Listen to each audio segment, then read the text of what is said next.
I remember that I was going to record this part about creation, like how you or we were meant to create while we are here on the physical, right?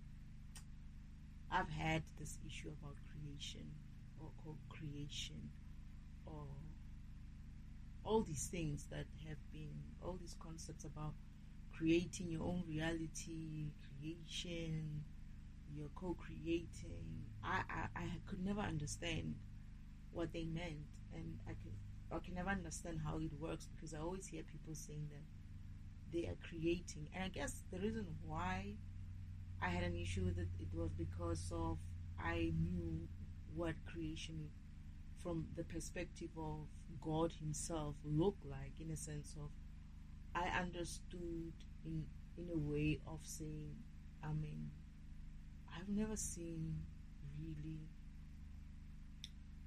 except for when He was giving me a vision of how He created himself and his brothers, right, by just thought, and how He created mother by programming, and well, it was actually part thought and part programming, because he would sit, think about her, that is my mother, and my mother would just like appear in front of him like holograph kind of, right, and um she would disappear, go away, and then my father would sit there, think for a very long time, and code and code and code and code and code, and then I guess maybe the hologram was kind of like a preview of what she would look like, like when I say he took his time with her. And that's how I understood creation would be. Now imagine my shock when people say they can co-create, they can just think about things and things happen, right? If God Himself doesn't create that ways every day, that is, let me put it this way: if God has to put some sort of thought into creating someone or something, right? And in doing, as much as He's got power to just create a being as much as He needs or what He wants with just His thought, the God still felt like, or God the Creator still felt like He needed more, more control and more, more control of defining the parameters for the specific program that He wanted to create, right? So if you were to create as well, you would create another program, basically. That's what you would be doing. Whatever that program looks like. It could be a house program, could be a car program, it could be a job program, whatever it is that you want to create, right, in the physical. And another part about creation, that this co-creation and creating your reality and manifesting and whatever, what trips me was the fact that, what are you talking about? Are you talking about creating physical things that everybody can see, or are you talking about creating intellectual stuff that not necessarily can be seen per se, but more like it is your idea kind of a thing, like you came up with ideas and you implement them in a way, like, let's say, content creators, where you would create some sort of content for even if it's visible, right, even if it's showing, maybe, let's say, interior designing, and you're showing how to um, interior design their homes or something like that. So I'm not sure when people are saying that they're creating, what do they mean? Because if me doing my everyday things, like, let's say I am I'm cleaning, and you want to call that creation, or I am doing my job, right, at work, and you want to call that creation, or I am recording like this, creating this recording, you want to call that creation, or you have like a channel, a YouTube channel or a TV program kind of a thing, is that creation. So I want that definition. I would like to understand what the fuck this creation that people in the physical are talking about. What are you talking about? Because I just assumed that they meant that they could create cars and shit, right? And like I actually assumed that they could actually create cars and shit in the fly on the fly, just like that. Like I would be standing here, and they would be showing you this is how you co-create, and then they would be like, I'm thinking and I'm thinking about a car. There, boom, the car appears in front of us, like magician kind of like, right? That's what I've been expecting to see, and all I hear is people talking about, oh, you attract your reality, or your frequency attract your the things that you want. You must keep the same frequency as the things that you want. All the science kind of, I wouldn't even call it science. I wouldn't even call it science. It's more like something that is put together. I mean, scientific spirituality that is just, I don't know what to even call it. So I have been wanting to or needing to understand that, so that I can understand how I defragment this whole thing, right? And the more I go in and try to understand it, the more I realize that these people are actually talking rubbish. They tell you something. All these people who are selling shit on oh no, register this cause and we're gonna teach you how to co-create. You see this thing, you see that thing. It's like, yeah, I see them because you're showing me a video of it, right? I don't really see you physically doing it, right? And I also don't understand the recipes that you're doing, in a sense of, when you say you bought you're flying in your own private jet. Is it yours or are you renting it? You get what I mean? It's like people have this way of putting things, and then when you go and dig deeper, you realize that there's no such a thing as they own a private jet. Yeah, they use a private jet to fly from place to place, but it's because of they can afford to rent it, or they know a friend who knows a friend who can afford to, or they've been funded by someone to actually do that. They don't even tell you that, right? And is that what you're calling creation? I don't have a problem if that's what you're calling creation, but don't go and make it as if like you're able to just create things on the fly like that. However, after saying all of that, this afternoon or this morning when I was trying to do this recording, and I got disrupted, and eventually I was like, okay, fine, I'm gonna stop this and I'm gonna try to do a second video recording.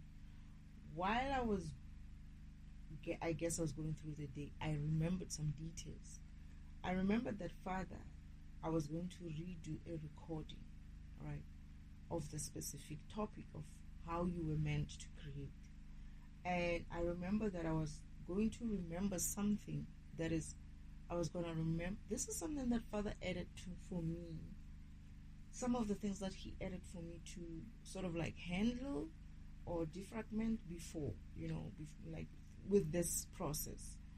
And he was showing me how we actually create on earth, right? So first, let me talk about how we create in heaven, how you would create in heaven.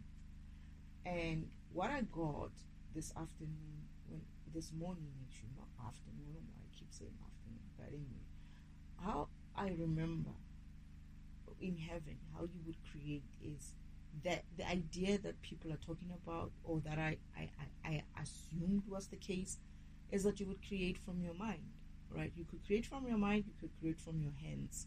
That is, you could build stuff with your own hands, or you could build stuff with just your mind, provided that you have enough energy to do that. In heaven, your currency is very much energetic. That is, your energy, your program's energy is what's going to provide for you while you're in heaven. So if you managed to acquire a lot of energy, obviously you're going to be a rich person in heaven. However, from what I could see, almost everyone is sort of like around the same richness. Like there isn't like so extravagant kind of a richness. At first, I thought what I saw, where I said, there's a recording where I was talking about what it looks like in heaven, right? There is two parts, maybe more than that, but for now I remember two parts. No, is it two? One, two, three, or four. Right. So heaven, this is behind my parents' home. They have like a, just when you leave their home with a door and you walk into this place, that's the first area where I was talking about. It's very manicured, very manicured lawns and palm trees with white feathers, with white feather-like leaves, for instance, and it's very bright. Now, that's the first area. The second area that I noticed, or I saw, or I managed to go into, was when mother took me inside this gates. I think they're gold, man. They're not pearly gates. They're gold, I think. I remember them being gold. And she opened there, and we went inside. And in here, there's like a different, there's no, you can't see anything, but you see like this swirling of light color. But this color has, lightness of color, but it has like a pastel kind of like energy flowing or floating around, right? And then there's people talking. A lot of people are there, and they're making a lot of noise. I was complaining about the noise, and someone else as well who wasn't there complained about the noise. That is the part of heaven that I came to understand. That is actually recycle bin. This place, which is recycle bin, is where I think we refer to as, what is it? What do we call it again? Reincarnation. Yeah, reincarnation. Reincarnation happens in the recycle bin. So I said even in the other recording, I don't know if I'll post that one. I haven't listened to it. But what I was saying is that I realized then that recycle bin equals to reincarnation, right? In the spirit world, as a program, it's recycle bin, right? In the physical, we would call him what? A reincarnation kind of a tool, right? For me, I'm defragmentation, right? And for me, in the physical, that is in the spiritual, that is my spirit, is a defragmentation. But in the physical, I would be called karma, right? So that's the second part of heaven that I noticed. Then I asked my mother's like, what else is here? I just see this part that we went to, but then is there anything else? And it's like, no, there's people living on that side. It's like, I want to go, and it's like, no, maybe next time. He actually said, let's walk, and then he called someone telepathically, so to say, we want to come in and take a tour. Are you available to take us for a tour, something like that? The guy was like, no, I'm not.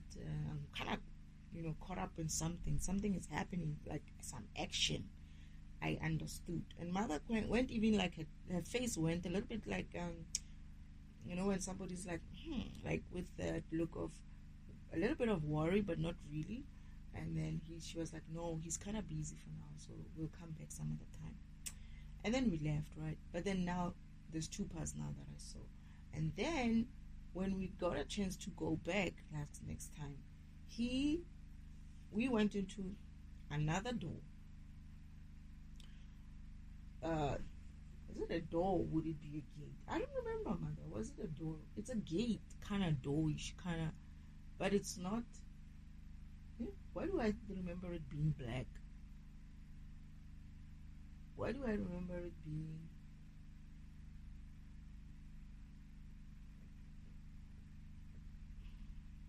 I don't even think there's a gate there. There's no gate. You just walk, and you finish this road, and then you turn. There was a gate. There was like it's not a gate, but it's like,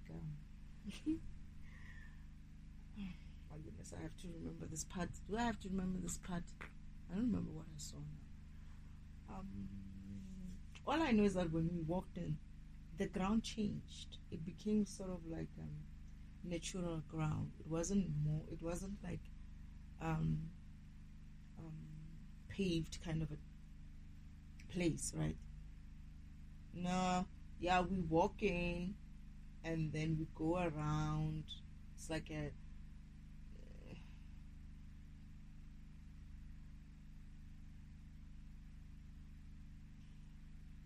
you know what, ne?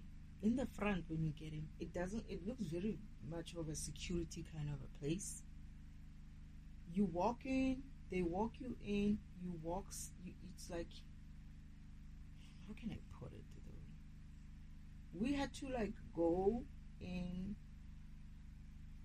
I think we were on some sort of tracks as well, and we ride in, and there are people there who are managing this gate security, and then it drives you in again. It turns. It's like a track, I think, mother, if I remember, or were we walking, and then we go around the bend and we come back. It's like I don't know how to explain it. It's like there's a wall, but there's like layers of walls. It's not just one wall. Ah, Father, is that what you would call a firewall now?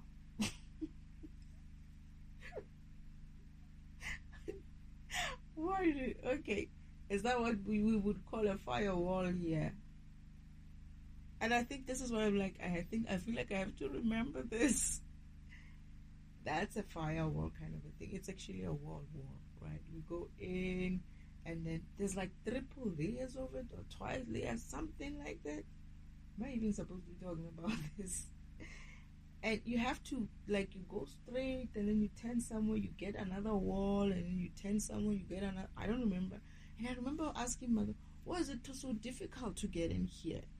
You know, I was like, Mother, why is it so difficult to get?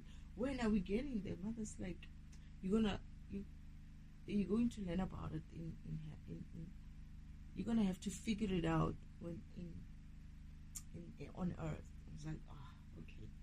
So now I'm figuring it out that it could be what they call a firewall. And then eventually we get there, right? The gate. So that's what I'm saying. There's not exactly a gate. It's like where we walked in, we found some people. They welcomed us. We got into some sort of there's tracks there. You use rail tracks there, and some sort of what you might call it, those carts, and then we drove up until the end. There's another security. Every point has got security. Eventually we finished going zigzags, something like that, right? Going down the wall, up the wall, down. But like, how can I explain it? We're not going up and down. We're just going like left, and then come back, go right, and then come back, go left, and then come back, go. I don't know how many times, I forgot.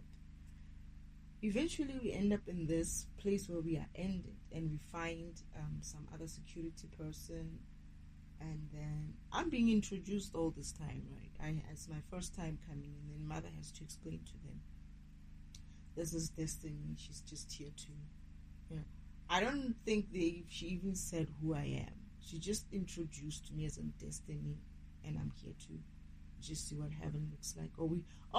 She said we have an appointment with now that name.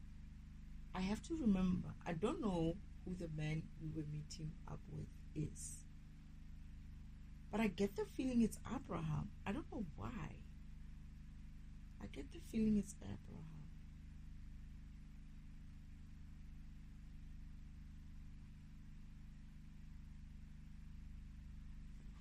Why do I feel like, okay, I'll come back to Abraham. If for now I'm gonna call him Abraham, because it looks like this person is the guy in heaven, right?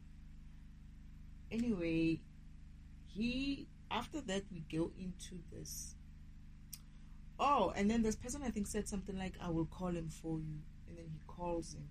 But then in the meantime we stand there. We're not supposed to be anywhere. Remember, even Mother being godmother as she is, they were not like, they were still doing security, those guys. They were doing what they're supposed to do. And when mother said we have like an appointment with so and so, the guy's like, okay, let me call him up for you or something like that. And he stands there, he's talking to him as if like he's saying, there's people for you here. Do you have an appointment with them? And then the guy's like, yeah, it's fine. They can come through. Like they didn't let mother just walk in however she wanted to walk in, as much as she's godmother. But they look at me, they're all looking at me. And mother just says to them, oh no, this is just destiny. You're just coming to show her. Like they don't know who I am, in a sense of they don't know like what is this program now, right? And then we go in, and but then we wait at the place. He's like, wait here, he's coming. So we wait at this type of a platform. And when you're waiting at that platform, now after that wall, that firewall, now you start seeing the inside of the heaven where people live in, the part of heaven with people living. I would call that part 3, right? Now this place at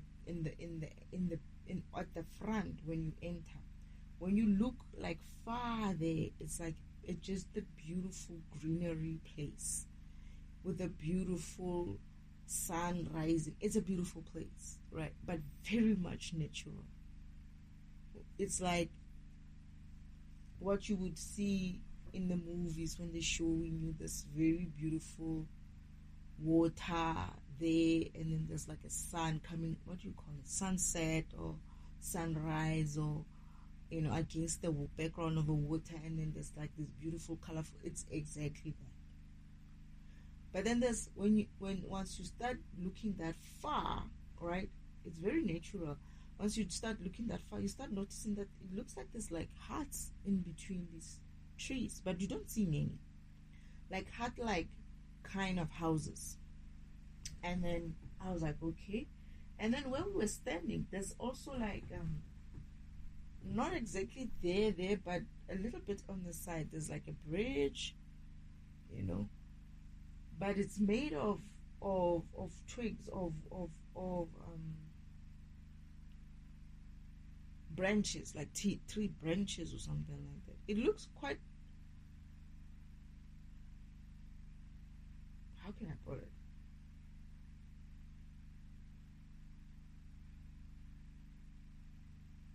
It's okay. It's just not that fancy. Very natural. Like they just have a. So I was thinking maybe we would use that. Mother says no. He's coming. They said we should wait here. This is mother now following the rules. It's like, okay, we wait. Then comes this person floating on some sort of a ship. Like a boat, not a ship, a boat. He's floating there, he's floating. And I'm like, oh, he's floating. He's like, yeah. And then he said something like,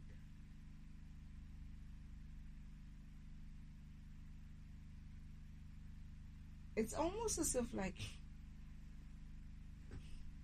because of we were floating on his boat, right? Mother said something like, we would have been happy to walk. You didn't need to like use like your energy. You shouldn't have to be using your energy to float with you in that boat. We would have been happy to walk. Destiny wanted to use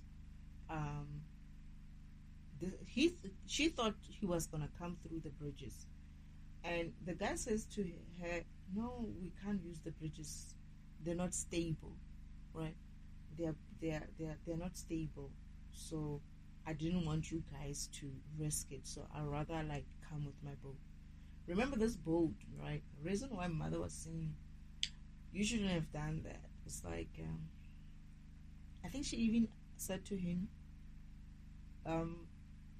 she'll find a way to sort of like reimburse him for the trip, right? You use your energy to float that boat. The reason why they build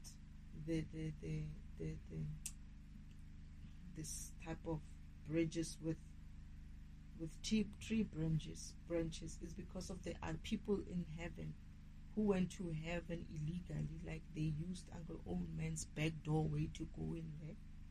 So these people, they don't have any energy, so they cannot float their own boats, right? And so what they did was they built these roads, this bridges, so that they can these type of people who don't have that kind of energy can walk there. So can use the bridges to go somewhere, because they couldn't go anywhere else except for where they were, which is like just at the gate. Just at the gate, they couldn't go anywhere else, because most of the place is also water. Between the entrance or the platform going to the other side of that same place, right, where people live, right, this is where you have water there. From I get it's a security kind of feature as well.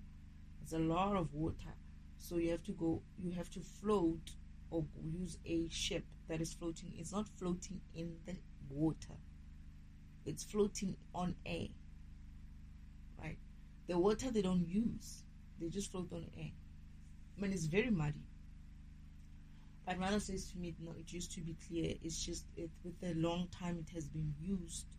I mean, the long time that the environment hasn't been upgraded, the water has started getting murky, right? And it's not suitable to be in there anyway. Anyway, so I had thought that the entrance part of it was it when it comes to heaven. That's heaven people live within hut-like kind of homes, right? And but I did understand that everything they have, they create with their own energy. So now, at that time when we went, I don't remember how many times we went, but I just remember this one time when we went. We were talking about where he lives, where people live, how people live. Mother was showing, this guy was just taking us for a tour, right? So he takes us to his house. We go into his house, and it's very much like I don't know if it's a mud house kind of a place with thatched roof. It's very much like, you know, the houses that you would see on this fantasy type of places, kind of like that. We go inside. It's very cute. He makes us, I think he served us something, eh? Yeah, he served us some sort of a drink or something like that. And we chat, and mother tells him that I want to see, Destiny has questions about this, what she has, and then he's like, of course, I'll show you, I'll take you for on a tour. And then I'm asking him, like, who built this house? I mean, how do you build this? I was like, I built this with my own hands, right? And I think someone else helped him with something, but then most of it's all him. And I was like, oh, okay, this looks good, right? And eventually he's like, okay, fine. When we've done visiting his house, and I'm like, so does everybody live in a place like this? I don't see many houses. Where's everyone? They were like, no, actually we were out already. And then when we were out, I saw a couple of people. One person was also living like in some, some people were still living in some like, kind of like,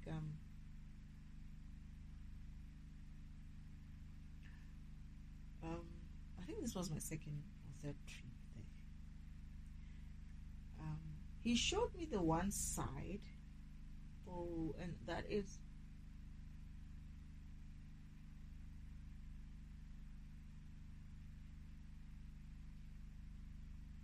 alright, I'll talk about this place again.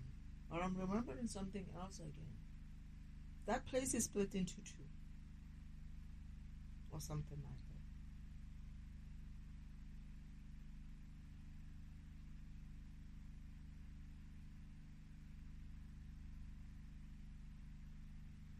But the side that they showed me, where I was like concerned about, like, where's everyone, and does everybody live in the same type of style house? They're like, no, there's like so they say to me, so and so is ready to build his house. We'll go and watch that. Apparently he's building today. You came at the right time. Then you'll get to see how they live there and how they make their own stuff. So he's telling us that this person didn't immediately come and build. When he came into heaven, he didn't build immediately. He basically asked people, and then they said, no, we build our own homes and whatnot. Then it's like, oh, you built your own home. And then they said, no, you're going to have to use your energy and do this, but then you're going to have to imagine how you're going to build your house and stuff. So one of the things that he did, the guy, was he went around heaven, right, to go and see what other people had built. And he was like, oh, okay, so I will build something different as well. I will build something similar to that. Because he couldn't understand. He, like me, thought the entrance part, the area in the entrance part, was it. And it was how these things look, like how the houses are going to look and how they lived. But when he went and saw other people's homes, he was like, oh my goodness, I cannot just build anything. I'm going to build a big home. So he refused to build anything small, as in like, he didn't want to build like a temporary house. He just stayed in some sort of a small, he built it with like, he didn't want to even waste energy on using his mind to create that makeshift. Apparently he did it with his hands, with just twigs, and covered it up with what do you call it, like leaves and stuff. And he was living in there for like a couple of weeks apparently, while he's drawing out what he wants his house and his living area or his home to look like. And when he was done, and it was like, oh, so-and-so's going to build his house today. We're all going to watch him build his house finally. Let's go and see. So I was told that I was lucky that I came on the right time when someone else is going to be building a house. So I'm going to get to see what they do.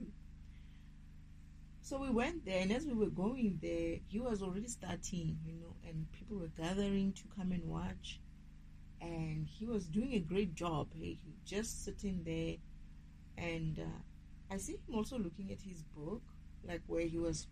You don't have to have like plans and plans. No, he just had like a rough idea what it wanted to look like, how he wanted the house to look like inside, how many rooms, just a rough idea.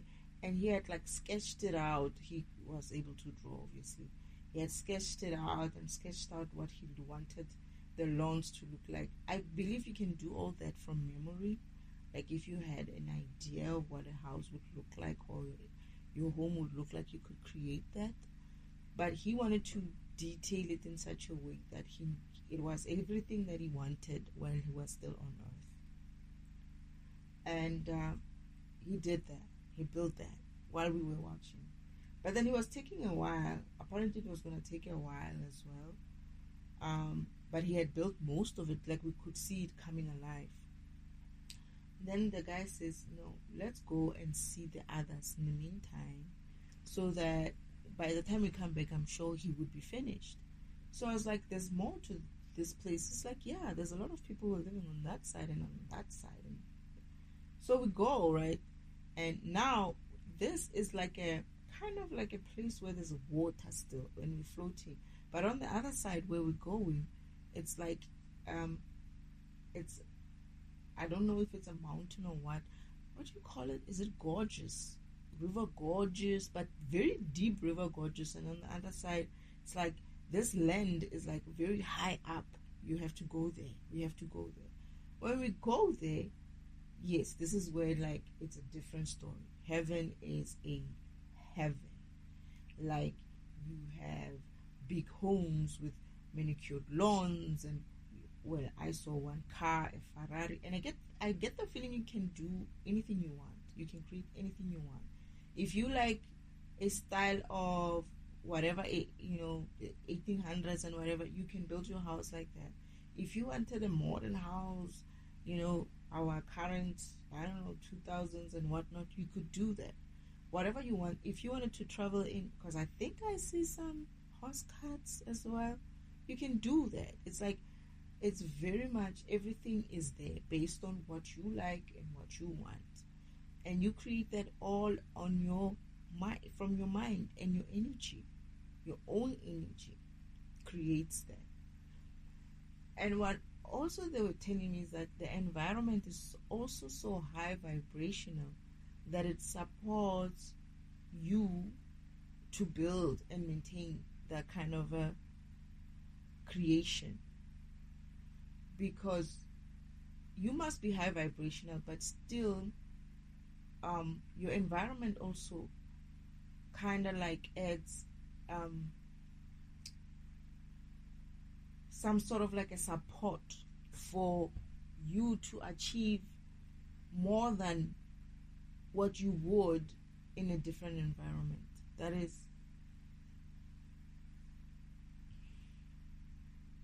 That's what I was getting, that at the time when I was thinking about this, Father kept saying the environment also supports it. Isn't like you're in a different environment where, okay,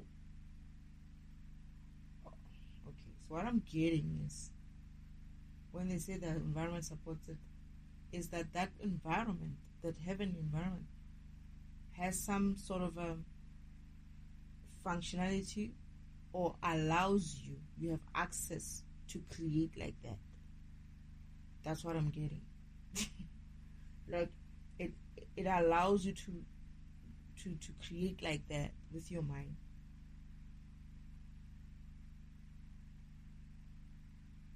So everybody can create like that, provided you have the energy to do that. That's what you meant. Okay. So it's like in heaven, you have access to create with your mind by just thinking. But what about the physical environment? Do we have access to create like that? Do we have access to create things on the fly? Like to just think things and they are created? I'm getting no, and that, well, I actually got it first time, and I still continued with my question. What they said was, that is what you call magic and witchcraft.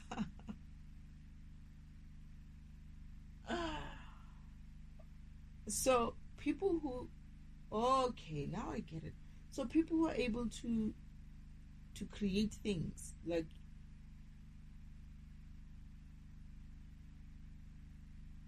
this is why Father said, you're going to have to talk about this. I need you to talk about this. I remember when he came to visit me and said to me, you're going to need to talk about this. And I was like, Father, am I going to get it right? I was worried about getting it right. So what he's saying, this environment, this physical environment, so the physical environment is designed in such a way that you have to work up the energy for you to be able to create like that.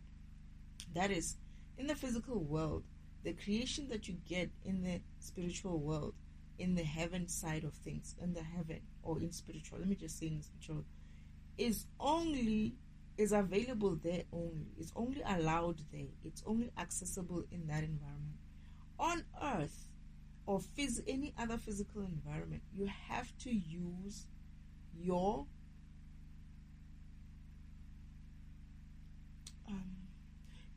here to learn,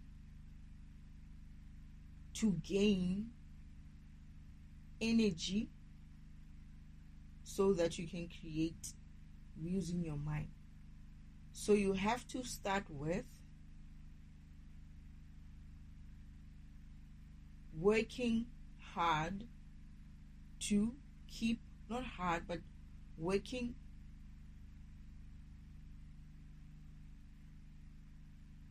up to keep your vibration up, and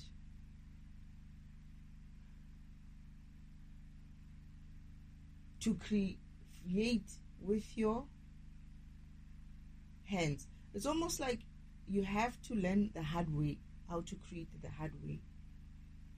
It's almost like this environment gives you the exercise that you need to go and it's like the basics. It's like it's not just about you building your own home with your own hands. It's about your program also learning to spiritually vibrate higher and ascend so that you can reach the highest frequency of vibration in order for you to be able to maintain yourself in heaven or in the spiritual world as well. So it's like, let's say, is that why I'm still living at home? Is that why I'm still living at home in heaven? Because I got the feeling that my brothers were not living at home. They were living somewhere and I didn't know where they were living. Only to find that I saw bump. Yeah, now I remember. Because when the next time when I went there some other time. When we went there, I bumped into my brother and I was like, "What are you doing?" It's like, "My house is over there." It's like, wait. What do you mean your house is over there? I've seen you at home. I thought you lived at home. I didn't know which room, but I thought you were there. It's like, no, I don't live at your home. It's like, he was like a friend was like, why would I live at home? No, I come by to see you guys, but I don't live there. I have my house. There's my house. I was so offended. I was like, how is it that you guys are not living with me? And it's like, no, your sister's house is there. There's your other brother's house. What? And I was like, mother? It's like, no, don't worry about it. We'll talk about it. It's like, no wonder it's just me and my father and the other person, Yeshua. I see him sometimes as well, but I think they visit home more often. I was so upset when I found out that they don't live at home. It's like, what do you mean you don't live at home? What do you mean you live here? And I was like, where's my house? I think I asked, where's my house? Father's like, don't worry about it. We'll talk about it. So now I'm imagining myself that I'm a child. Because when I was saying to Father now, before I started recording, I was like, when I discovered that, oh my goodness, I remember bumping into my brother there. And I was like, wait, what are you doing here? My other brother. And I was like, I live here. What do you mean? My house is over there. And I was like, wait. What do you mean your house is over there? I thought you lived with us at home. And like when you're gone, you're on missions. Like, yeah, I'm gone on missions. But I still have my own home. It's like, wait. You cannot be telling me you don't live at home. Because I never saw everybody else disappear too. They come in and we are all there together. Oh, okay. I'm getting that they come every often, but when I was there, it was for me to know I have family, for me to see them. And I remember one time when Father they never used to sit around the table and kind of like eat, right? And I remember Father saying to them, he wants me to learn the ways of humans. That is, we're going to start eating around the table now. And I remember one of my older brothers coming in after a while, after he had been like gone for a long time. And he comes in and he's like, what are you guys doing? He's like, Father's like, we need this thing to start learning the human customs.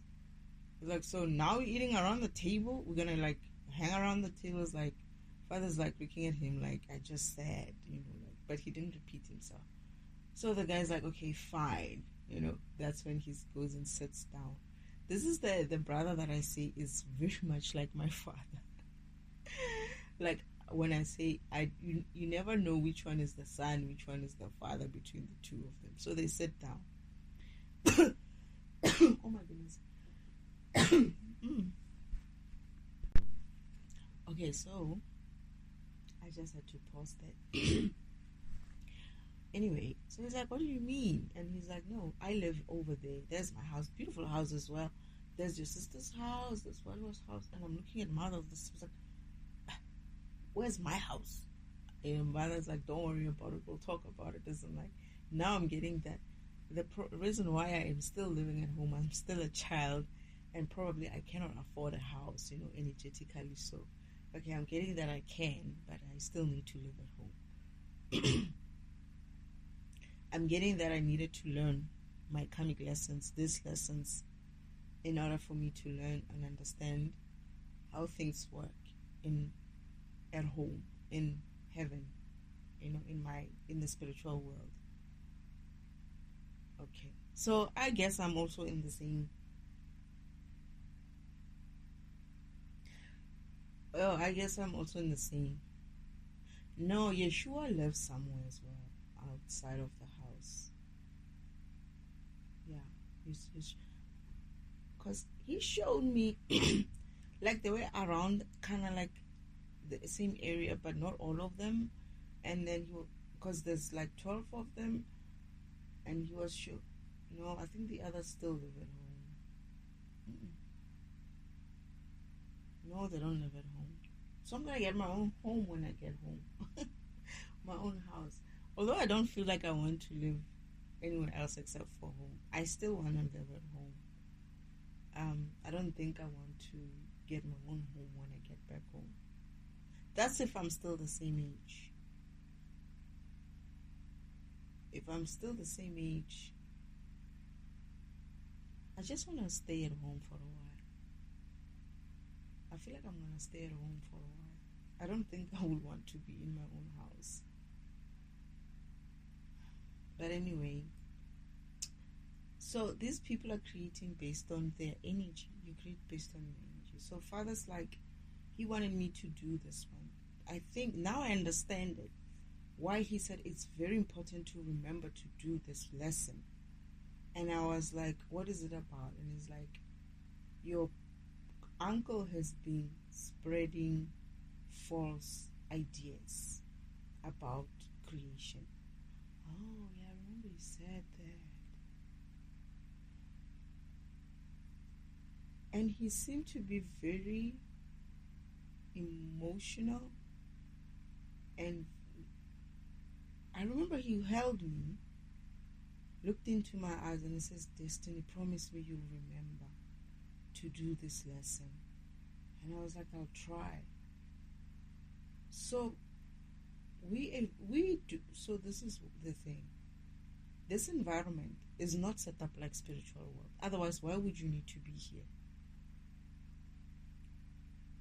Why would you need to be in the physical to learn any lesson so that you can expand yourself enough to be energetically high vibrational in that way that you are able to do things? You'll be able to become a god and live in a god environment, which is the spiritual environment most of your time, where you're able to sustain yourself and create things that you want to create yourself. What would be the purpose of this physical environment for you to come and learn and get your upgrades? Because this is where you're going to get your upgrade. You can only get your upgrade by learning and putting yourself through, or walking your path and allowing God to show you how do you gain strength, how do you gain how do you become fearless, how do you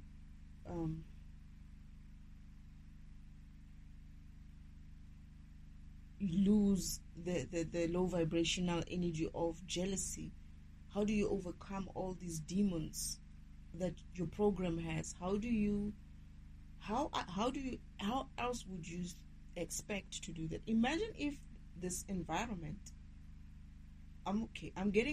this is how I'm thinking, and I'm also getting it from Uncle Omen is trying to, that is the devil, is trying to create some sort of a heaven state by making you believe that you can create like that in the physical.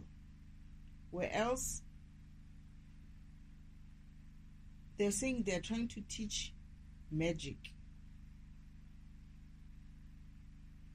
and not the good kind, by manipulating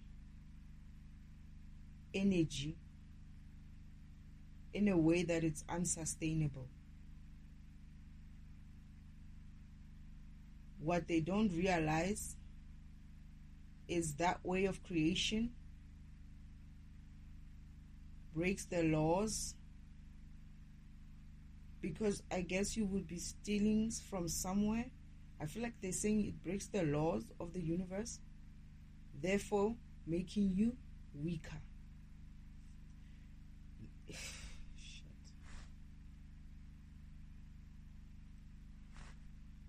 You are essentially stealing energy you didn't earn.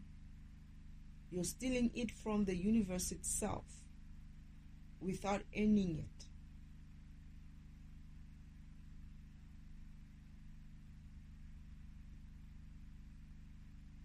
You're manipulating the laws. Therefore, karma will have to come and collect it back. Shit. Okay.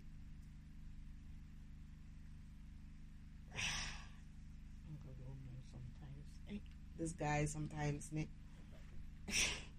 and that's what he does. That's what he does. Uncle Oman, my family, that's what they've been doing. They've been manipulating shit like that. It's different if you have earned the energy the right way by walking your path.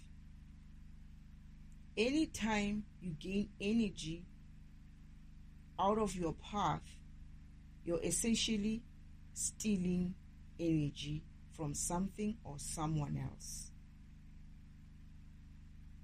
Shit. In that way, you are interfering with the laws of the universe. And karma, shit. Father wants to reverse everything. Karma is going to have to take effect and reverse the energy back.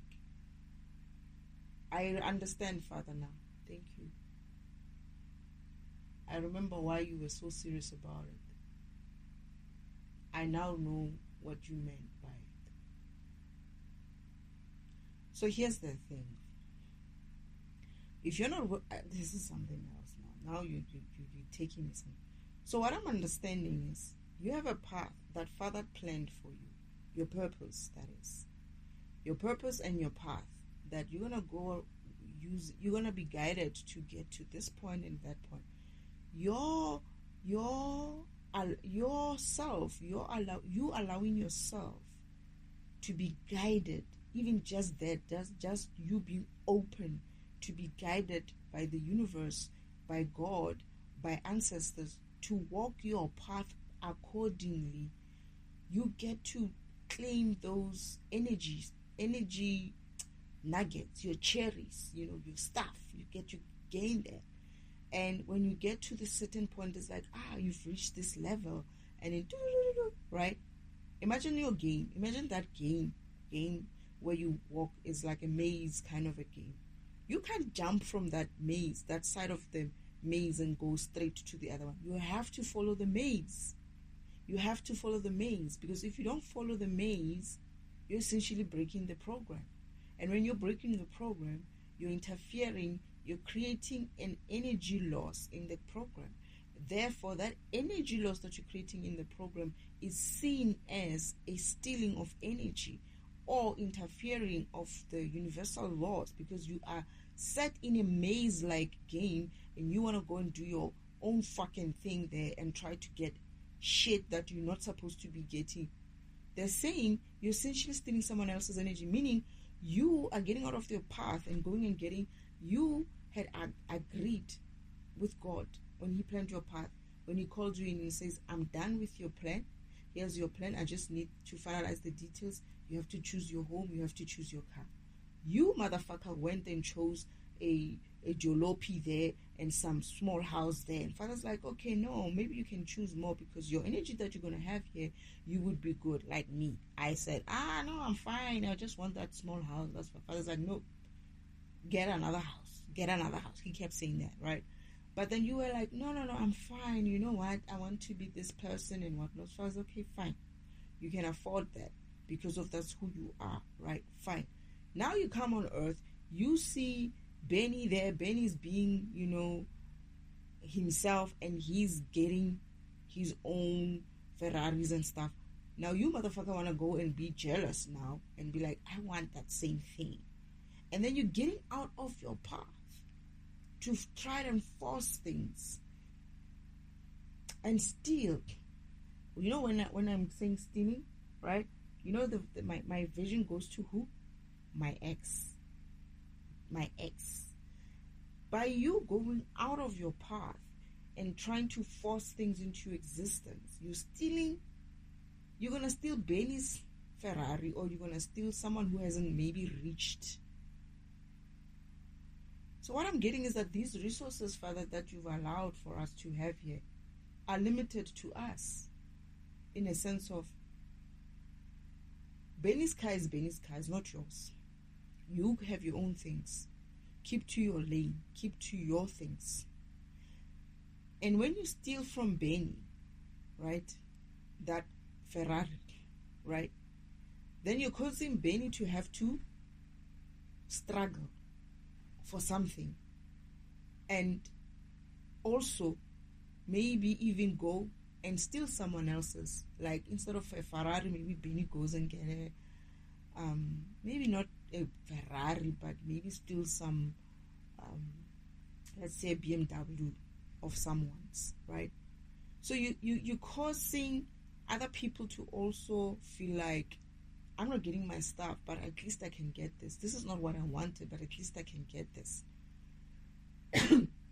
At the same time, it's like, what I'm understanding as well is that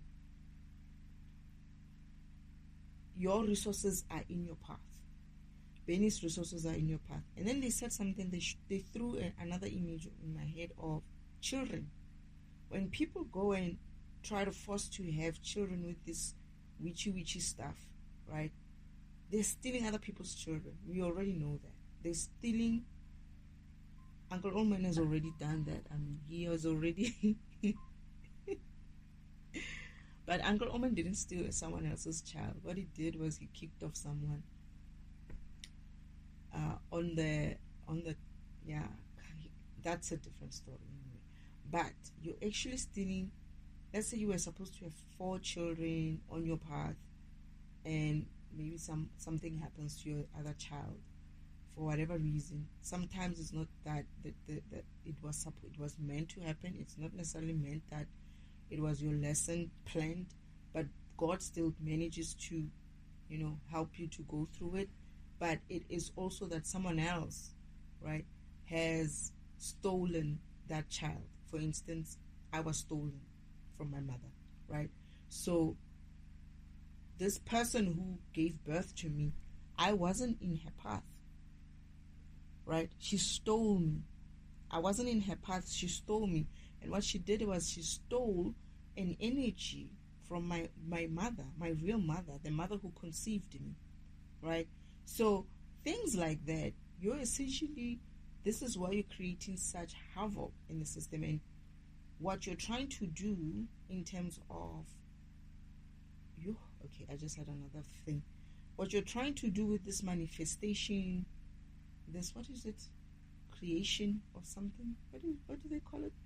You're creating your own realities and stuff, forcing energy to give you something that is not yours. That you're coming into this world and feeling like you have a fucking right to it when you don't really have an energy to bring it to light, to bring it forward.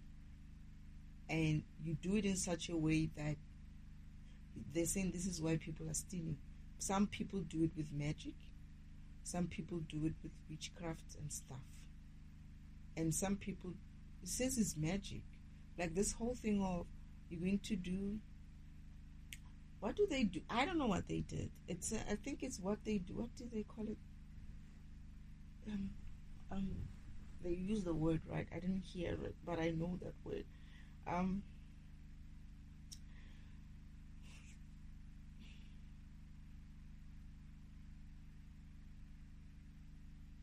Setting intentions. Oh, so Father, the things that they were doing with me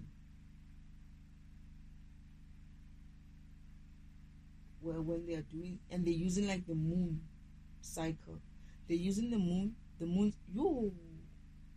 They're using the moon's energy and the sun's energy, setting intentions to create into this physical. That's why they're saying they're stealing from the universe. But that energy is going to be returned. That energy is going to be returned. So whoever was doing all this witchy stuff and this black magic, fuck you. It's going to be returned to where it needs to be. Oh my goodness. So it's when people are not... You can be a magician, I think, or be a witch person, right? With your own energy, using your own energy to create your things, not stealing from others. I understand that you can still do that. If you're that kind of a program, you're that kind of a program. It's like if your program has the functionality to do those type of things. But these people,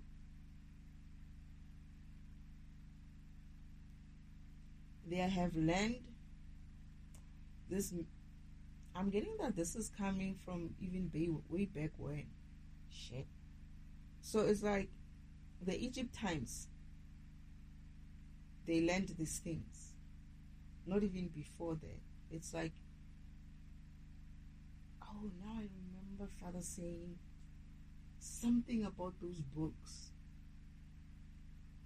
There was a time I think they had an argument with someone about those books. And I keep going back to those books. You know what?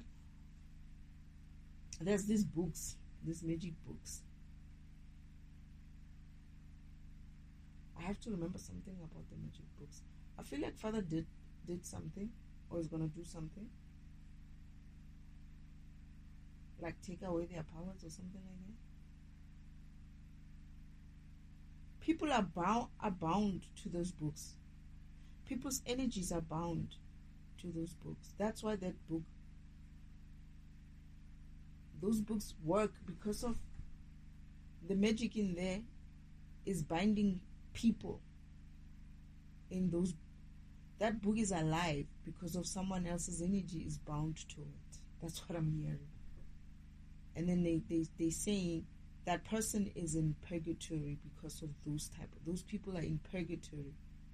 They can't move forward because of they are bound to such things on earth, to such magical things on earth, like books, rocks, or what do you call it, crystals and stuff, things like that. These people are not able to move forward on the sacred timeline track or move to heaven because of the magic that was done, or the deals that they signed up to, something like that.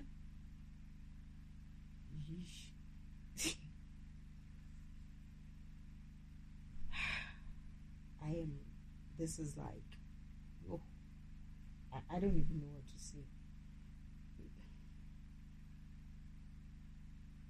You know, when we were going to purgatory, me and my father, right, when he was taking me there, I remember when he started, okay, he wasn't letting me in on what he was telling these people, by the way. All I knew is that I would stand there, and then he will talk, he will be like, wait here, and then he will go there and he'll talk to these people. And then the next thing they do is they all turn, right, and look at me, right? And I'll know, okay, he's talking about me. I wonder what he's saying about me. And most of them would be like, nah, her? And Father would be like, yeah. So what do you think? You know? Are you in or what? And this other lead warrior was like, nah, you can't send her in there. What's she going to do? And then Father would whisper something again in his ear. And the guy was like, his eyes went wide, and he was like, yeah, okay. It's like, okay, fine, Elohim, we're in, right? But then as soon as he said that, all these people, right, who are not warriors, just normal people, they started getting up and coming behind and being like, yeah, it's fine, yeah, she can go, or something. Like they were agreeing to this deal that father's making there. Now I remember that even this lady that I passed, who was just sitting in some sort of a rock, looking like he's very sick and very tired. Like I actually saw her when we were coming in. He was walking from that side, and then the next thing, she's sitting there and she's listening in on what we're saying, or on what father's saying, not what we're saying, but what father's saying. But the next thing I know is that she's going up. It's as if like she heard what father was saying, and there's like whispers, like people are telling each other what they were saying, like what the conversation was about with the lead warrior, right? And as if like, and then now everybody's watching me, and I'm like, what did father say in this environment? I mean, these people look very scary. Like they look different. They didn't look like the ones on the track. They looked very much, oh, yeah. Purgatory is not good. That's worse. In hell, when I went to hell, the people, they were like normal. They were doing their job. They had even more energy. You could see them, lifting this heavy metal bars and stuff, banging on some, it was a lot of metal there, like some like this metal kind of, I don't know, maybe it's a metal shop or something like that, I don't know. But they were energetic. They were moving. Some were drawing, like making like their plans. There's like a big table with plans there. I don't know what it is that they're building. A big table with plans there. And I'm like, okay. And they're working. They have energy. They're working. In heaven, in hell, everybody's doing their own thing. No one is whooping anybody's ass or something like that. I don't know if there's a part of hell that is like that. I don't know. But there where I went, where I managed to get there in, they were like just doing their normal day's job like every other person. And it seems as if like they also go chill after the normal day's work. They look like it. They were normal. They were just okay people. Anyway, and I think one of my counterparts was in there already. Anyway, what can we see? But what I'm understanding now is that your path has your gifts. Your gifts are like, I think it's gifts / powers, right? But let's just call them powers for now, because there's also gifts as in like, because people call them spiritual gifts, so I'm not so sure, because I call them powers, right? But let's just say you have spiritual gifts, right? And those spiritual gifts are also what your program is able to, the power that your program has is able to do in the system. Like you have a power to delete, you have a power to cut, that's your powers, right? And your other spiritual gifts would be whatever it is that your function can do other than just cutting, right? But you find that cut doesn't just cut. When you go in the background of what cut does, it's a whole big program in there where cut has to have this big memory of understand. Because imagine, because I was thinking about it, was like, imagine cutting, right? You can actually cut a whole full program like defragmentation and paste it in another place, just like Uncle Oldman cut out a whole full program called Earth and went and pasted it somewhere else and forgot about where he put it, right? Cut is kind of powerful, He is able to carry a being like me, right, and place me elsewhere. So you cannot even say something like that isn't like, oh, it's just a cut. No. Where does it access its memory to keep this big thing in its memory for that long until it's pasted somewhere else? You get what I mean? It's like, those are your powers. Those are your functionality. That functionality is your power. It's your gift. It's your spiritual gift, right? Now, that's your path. That's your purpose. Your path, your purpose is cut, and you live in your path to discover who you are. That I am cut, and I can do this, and I can do that. But then here you're pushed. I was pushed to expand further, to become a bigger, much more, to reach your destiny or your goals, your limits. Father does push you.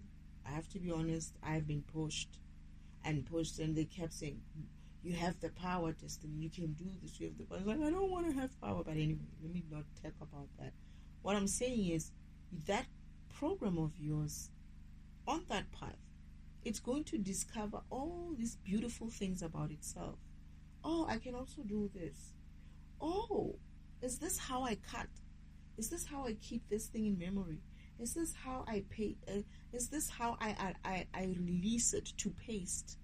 To paste that. I don't know what's going on in there. Everybody's going to have to figure themselves out, right? So this is how I release it. So it's stored where? It's stored somewhere. Things like that. You're going to have to understand that about yourself. You're not going to understand that about yourself and your program if you're busy running in Benny's path or trying to steal Benny's gifts. Okay, now your gifts can also be seen as the things that you get on earth, like you've reached a certain level, right? When you've reached that, God or your energy, right, affords you to at least buy yourself nice clothes, right, and maybe rented an apartment, nice apartment. You get what I'm saying? Because your energy is big enough to be able to sustain that kind of lifestyle. And how is it big enough? You managed to push through so many obstacles that you learned that, you know what, I have to work hard. I have to put in those hours. I have to learn to not listen to people telling me you're a loser, you'll never make it, and all of that. I had to, surpass my upbringing, where I come from. I had to live up and forget that, no, I'm a poor person, I come from a poor home. I had to see further than that. Those are you going through the tests to make sure that you become who you need to become. And as you get there, you're like, okay, now you know. It's like, now you're going to be telling people, like, you have to work hard, obviously. I don't get what I get because of I just got it. I have to work hard. I had to do this. I had to wake up at 4 a.m, catch a bus, by, oh goodness, I can't believe they just did that. Catch a bus by 5, and by 5 in the morning, and I came back only at home at 8. You have to tell the people that that's where we all start. I had to do some stuff like that as well, right? But eventually what happens, as you work harder, you achieve, your soul as well becomes different. You grow, your soul grows, because you're not a lazy person. You're not expecting everybody to do things for you. You learn that you get things because of you work hard for them. You don't learn that, oh, you know what I'm going to do? I'm going to wait for so and so there, and when they come, I'm going to beat them in the head with something. I'm going to hit them on the head with something, and then when they wake up, I'll have their bag and their money, and I'll be gone. You don't do such things, because that's laziness. You stealing people's stuff. Oh no, I'm going to do all kinds of illegal stuff to take things that are not mine, that I didn't work hard for. I'm going to take a shortcut and go and take those things. I'm going to lie about my qualifications and get a job that is not mine, right? That was not meant for me, but meant for someone else. And now someone else who's supposed to get that job is not in that job because you lied and you're there. That person has to go and suffer somewhere else because of your busy walking in their path. And that is where karma comes in. That is where, when we defragment the system, that karma is going to come back at you, because we're going to take that job that you fucking stole from someone. You're going to give it to the person who's supposed to be getting that job. Fuck you. You have no right to steal anything from anybody. When you have had your things stolen and lived a life that is difficult to go through just because of people are not keeping to their paths, and they're doing it knowingly so that they can destiny swap with people, fuck you. Fuck you. You're going to fucking return every single energy that you fucking stole. I don't give a shit if anybody knew. Oh no, I didn't know. Fuck you too. You're going to fucking know. You're gonna fucking learn now. That's what. You're gonna learn a very, very nice and heavy fucking lesson of what it is to walk in your purpose. You're gonna walk your fucking path and go and get your fucking things that you agreed to. These people don't even know. Sometimes they most probably have the nicest things. They will never fucking discover that because they're fucking lazy. They'll never discover that they're actually fighting for someone else's stuff. They actually have not just, they have mansions and what do you call these things, and airplanes, private jets and all of that, but they're busy trying to live someone else's. And you know where the problem comes in? With this fucking witchy stuff of them going into other people's destinies and copying people's destinies. This is why you're gonna get jealous, because you're like, she has this. They did that with me, obviously. They have all these things. She has all these things. I want her destiny. And they look at theirs and they're like, I worked hard for my shit.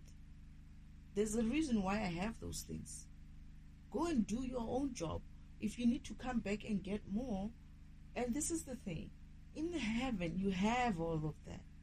You're gonna have all. Just walk your path. Yes, you're not driving. And now I understand why people used to say this. There's someone who said something like, I know in heaven I'm rich. I know in heaven I'm well. I know in heaven I live well. It's because of it's true. It's like people are willing to throw away their lives or throw away their existence for physical existence. Shit. When the real existence is not just on the physical, it's the spiritual, because you're actually a spirit. You're a spirit program. Your physical part of it is to come and train your spirit so that your spirit expands and grows and learns to become far much more, far much better than what it is. To be like, yeah, you know what, I went in there and I got myself dirty and I came out and look how beautiful I look. I'm a diamond now.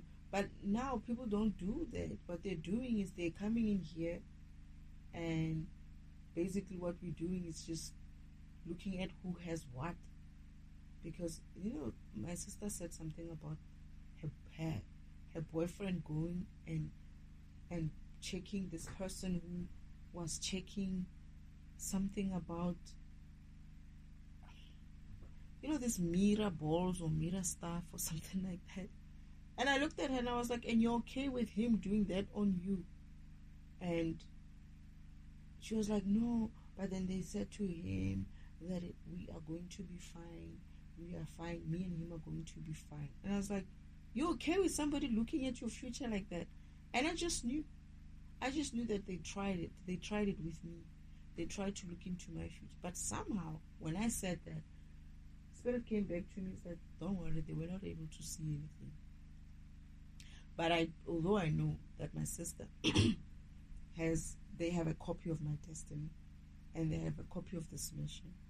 What they copied, I get the feeling. All they did was basically make themselves jealous. by stealing that destiny. That's all they did. That's all they did. All they did was just give themselves almost a heartache of knowing, oh, I don't have this, but she does. Why would you do that? So when father was showing me, there's this part where father's showing me how we were playing a game. Yeah, he made me play a game of how he actually gets us. He called me in. I think I was already in heaven and on earth. And I joined him, and he had set up a game, sort of like a Sacred Timeline kind of a game, but without the Sacred Timeline. And he would say to me, he would give me clues at each and every step, or each and every point in the timeline that he set up for me. It's like he was giving me, what is this game that people like to play where you receive your oh goodness, something is, they are taking my foot. It's like something is biting me. I don't know. It's like they can't go where you normally go, so they're just finding any other place. And there is where they like this type of places. There's a muscle there. That's why they're drawing energy from my foot. Father, please protect me from this. Please reverse all the energy they've siphoned, because this is definitely energy siphoning. It's so painful. It's like they've been doing this for like an hour or so now. But anyway, what was I saying? Maybe they're also disrupting me. What I was saying is that it's like this game where he was making me play this game where they give you your next clue at the next place that you go to. But it's like a ground. He's like set it up on a ground. I don't know where we were. I feel like I knew where we were, but I don't know. I was probably awake when he was making me play that game. I was somewhere probably at work and playing that game while I'm at work, working. But it's like an open field, but not too big. And then he would say something, and then I'd have to figure it out, and then I would shift or move to the place in that field. And then he would say to me, now you're going to do this, or I would get my clue somewhere there, and then I would move to another place. And then as I did that, whenever I got somewhere, I would open something and I would receive something, right? And I'd be like, yeah, I found something. It was like the same thing, just like when you're playing a game and you receive your because I hadn't played a game ever as a child in heaven, except for the block games, right? So I haven't. This game that Father was making me play was similar to the maze one that they play. He and Mother play at home with us on the Sacred Timeline track. But he was trying to give me an understanding of why it's important for you to follow your guidelines, your guides and your guidelines. I mean, your guidance, not guidelines, your guidance from source and from your ancestors, so that you can move about your path. And as I got there, every time when I got to a certain stage, he would allow me. It was almost as if like whatever I learned up until that point, I would need it to use it to the next level. And when I got to the next level, I'll get even more things and I'll be happy. It was a fun game. And then until I moved to the end. And I was like, I got to the end. It's like, yeah, you get to the end. This is where it's like, now I'm going to need you to remember this. I need you to remember to do this lesson and get it right, Destiny. You need to get this lesson right. Right? And I'm like, but Father, what if I don't get it right? It's like, you will. But just remember to do this lesson. Don't. I feel like he was saying to me, I mustn't be lazy. They're gonna. Oh, he said, like, I'm itching, I'm scratching everywhere right now. He said they're gonna try to derail you, Destiny. Just focus on it and do the lesson. Just keep going, right? So now I'm realizing that's why they've been doing what they've been doing to me right now. So that's exactly that. You have to, man. You have to go through your path. Your path has all the things that you said you will get. The problem I get is that it comes when people go and search other people's destiny. People who don't mind their programs, who are busy minding other people's programs, going into some sort of witch doctor to go and tell them, or some sort of a psychic person to go and tell them, I want to know what's happening with that person. I want to know what's in their path. I want to know what's in their future. I don't know what they ask them. But whatever it is that they want to see within someone else's path, this is why they see things that they don't really understand. They take it for what they take it for, thinking that this person is going to get a Ferrari, right? Only to find that that person in that path that you saw, or the version that you saw, is not the version that that person is going to take. This is why they get so disappointed when this person moves a different way and gets something different and be happy for it.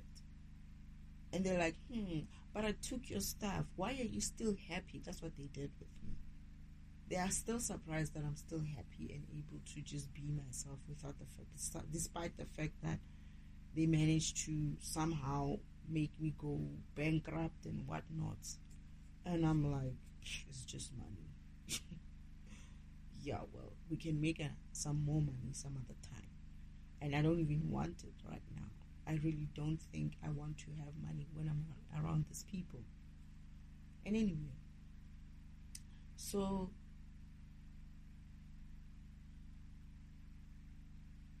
that is what Father wanted me to say. You don't create here. Yes, in heaven, you're going to create like that. You're going to go like, I want this, I want this, I want this. No, change the color there. No. I want another room there. You're going to be able to do that with your mind. With your mind. But in the physical is not the spiritual world. Not every functionality that is in there.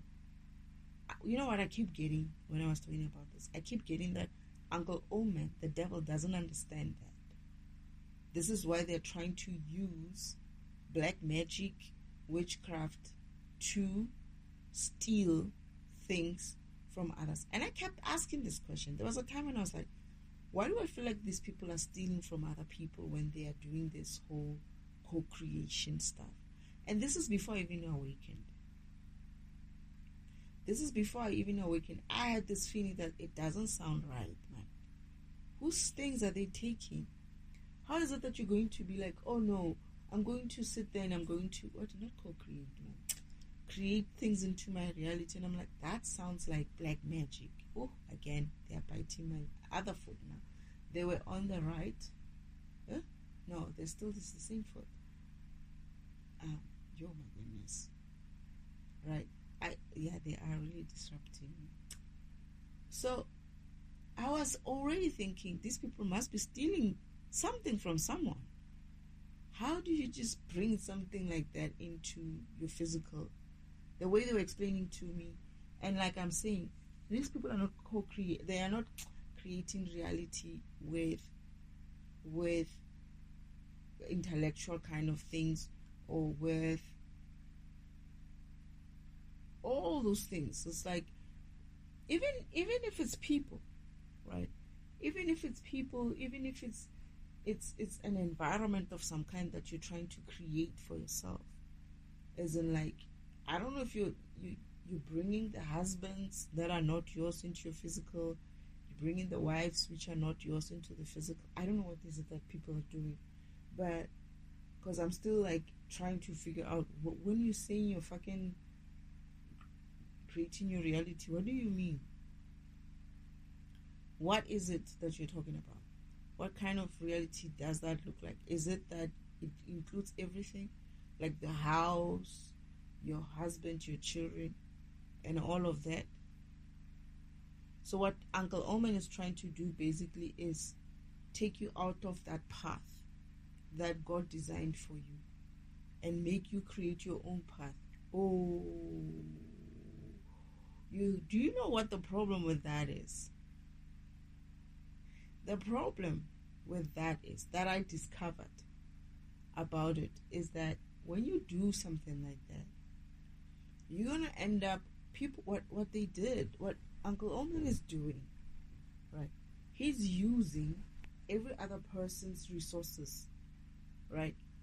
Let's say we all came here with a contract and we said, you said you wanted this, your energy wants this and this and this, and your energy can afford it, right? You've put that on your path. You agreed to go with God that this is what you want, how you want to live, right? He's almost trying to put everyone else's resources that they asked for into a pool, right? Into a pool, and every other person is able to take from that pool what they want. That's what these people are doing. He's trying to create an environment where all the resources, which are still God's resources, that you get, it's actually not even just God's resources, it's your resources. You've created, you chose it, and God helped you, is going to help you to get to them, right? But he's taking all of those resources, all those gifts that God is going to award you to say you've reached your this point. Here's your home now, and you can get choose maybe 3 or 4 homes or something like that, depending on your path, right? I had to choose 2. The one I started living in before, after I left this place, because I used to live here before, and then the other one is the one that I think I'm gonna live in. I don't know if I have another one. I don't remember. I do. I might. Okay, something like that. But anyway, these people are trying to get out of people who are following the devil. The devil only does this because he is incapable of following his own path. He doesn't want to follow his path. You know why? Because of his lazy. So everyone else who's not lazy per se, but they're just misguided, right? And going around and thinking that creating their own reality is the way to go, right? Because they're misguided, unfortunately. But there are those who fucking know. I know there are those who know what they're doing, and there are those who don't really know what they're doing.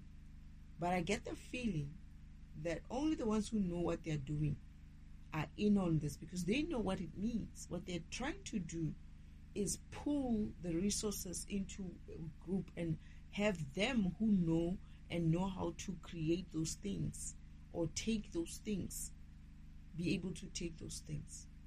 And this is why I was asking, if we could just create like that by just thinking positive and doing some sort of exercise, why is everybody so poor? And I know why everybody's so poor. Not everybody, but most people are poor. Most people are poor because of most people are not following their path. Most people are not following their path because most people are being made to focus on other people's path and other things, other demons, right? Other low vibrational things, right?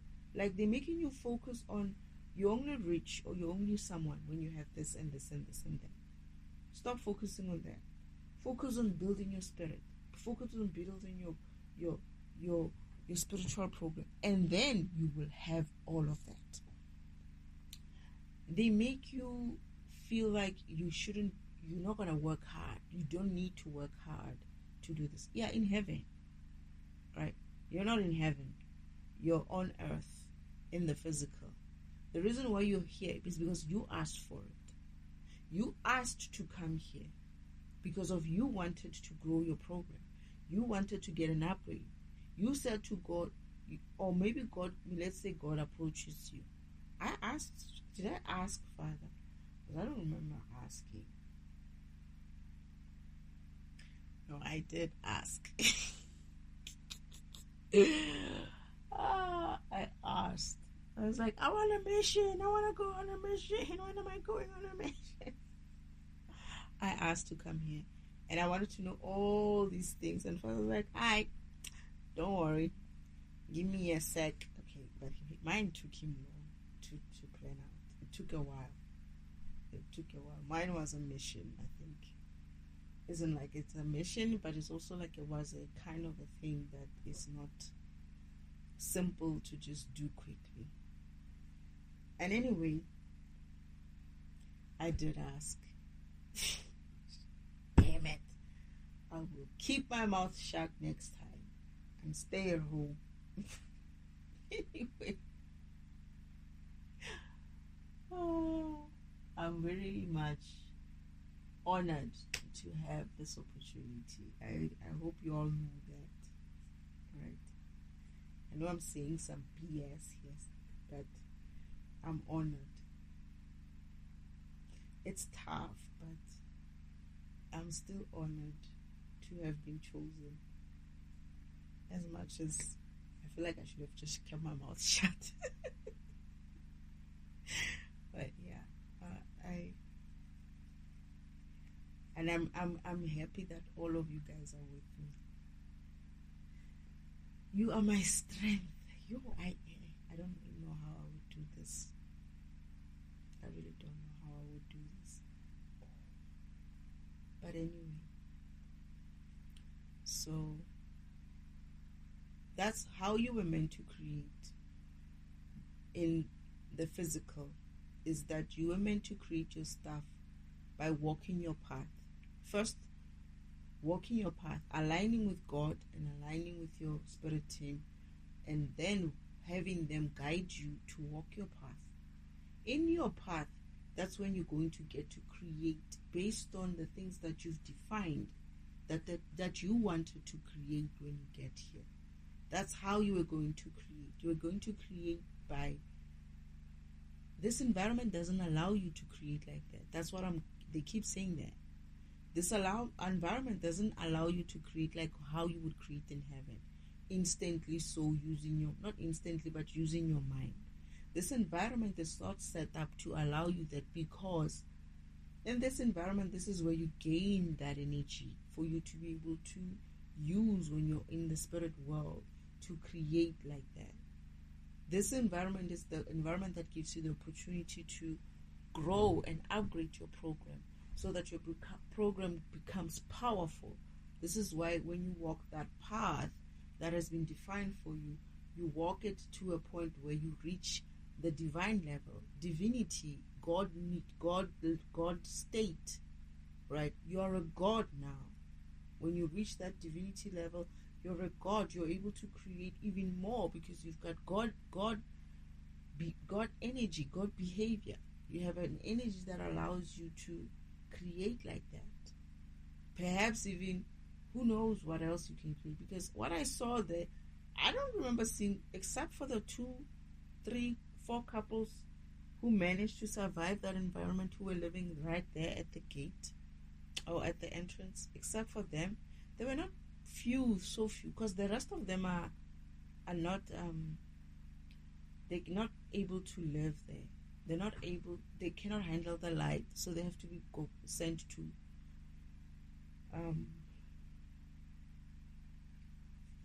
brother's place. What's that place?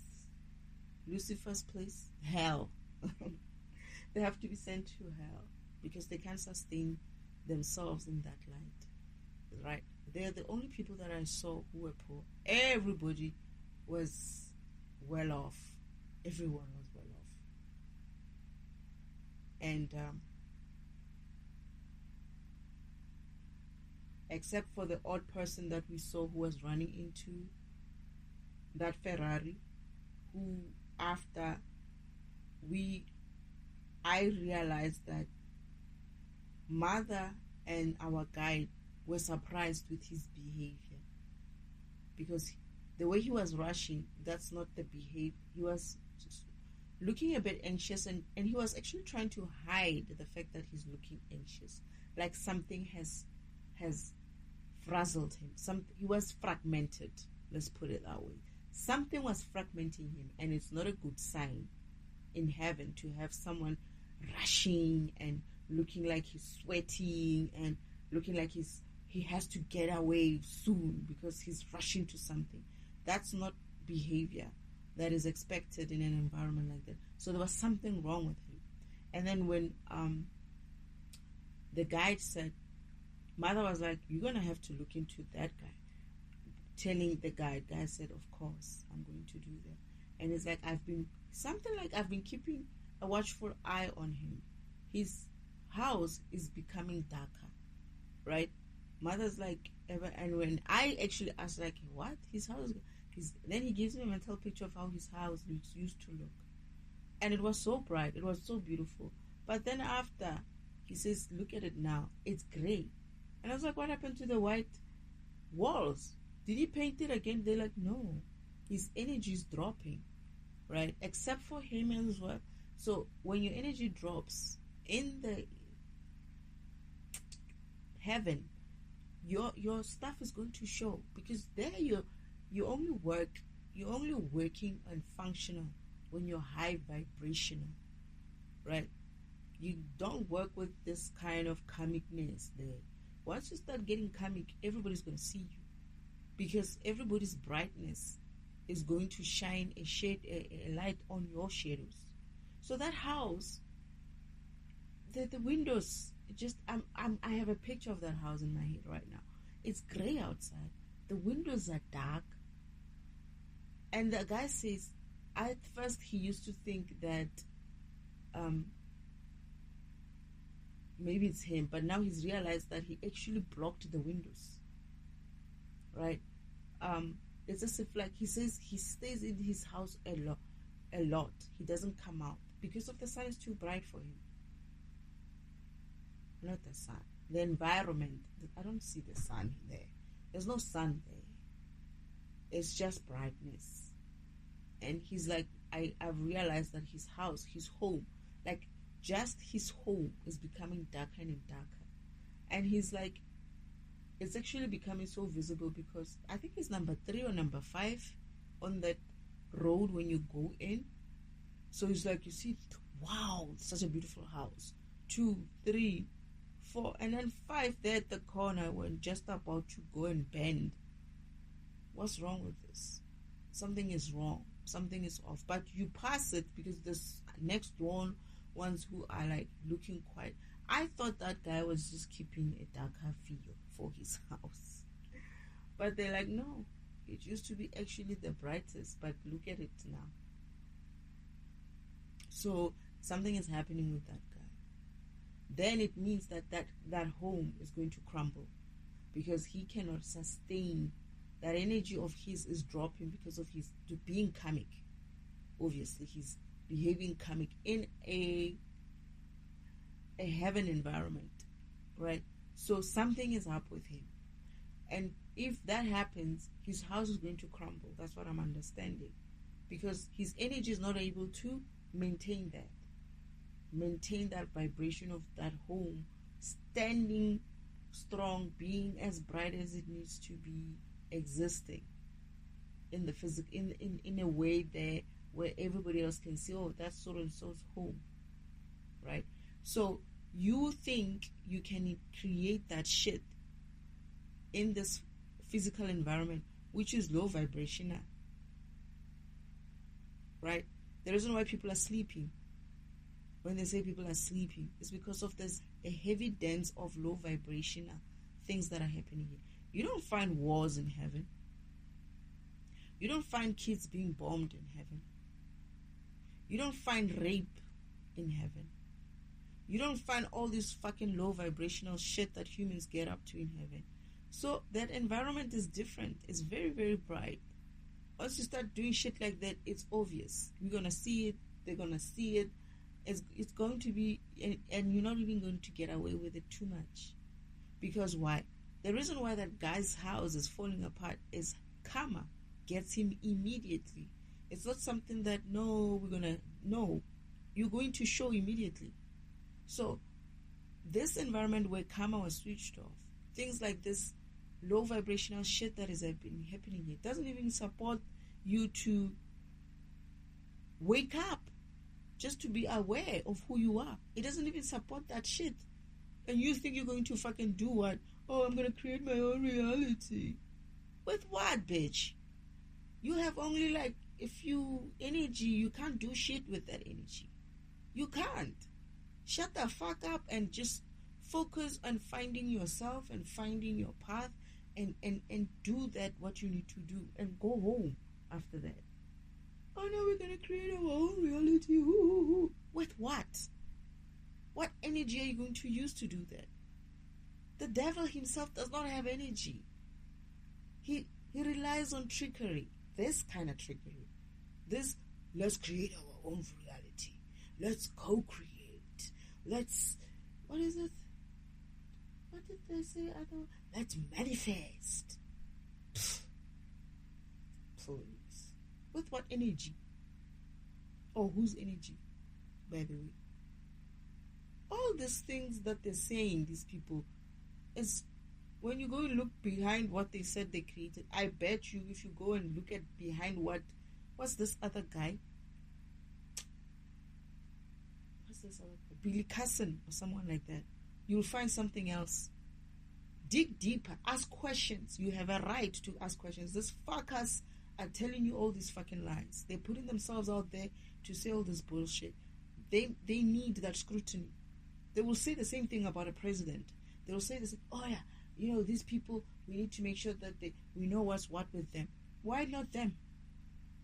Why are you able to say that about a president, someone in official places and like that? But when someone is on YouTube telling all kinds of lies, no one is checking them up. Why? Why the standards are different? Check them up. I can tell you myself, I don't have anything. I'm just telling you what I know and what I hear and what I remember from where I come from. I'm telling you, I'm walking my path. I'm trying to walk my path. As much as there's a lot of things that they throw at me, I will fucking walk this path. You know what? Because I got nothing to fucking lose.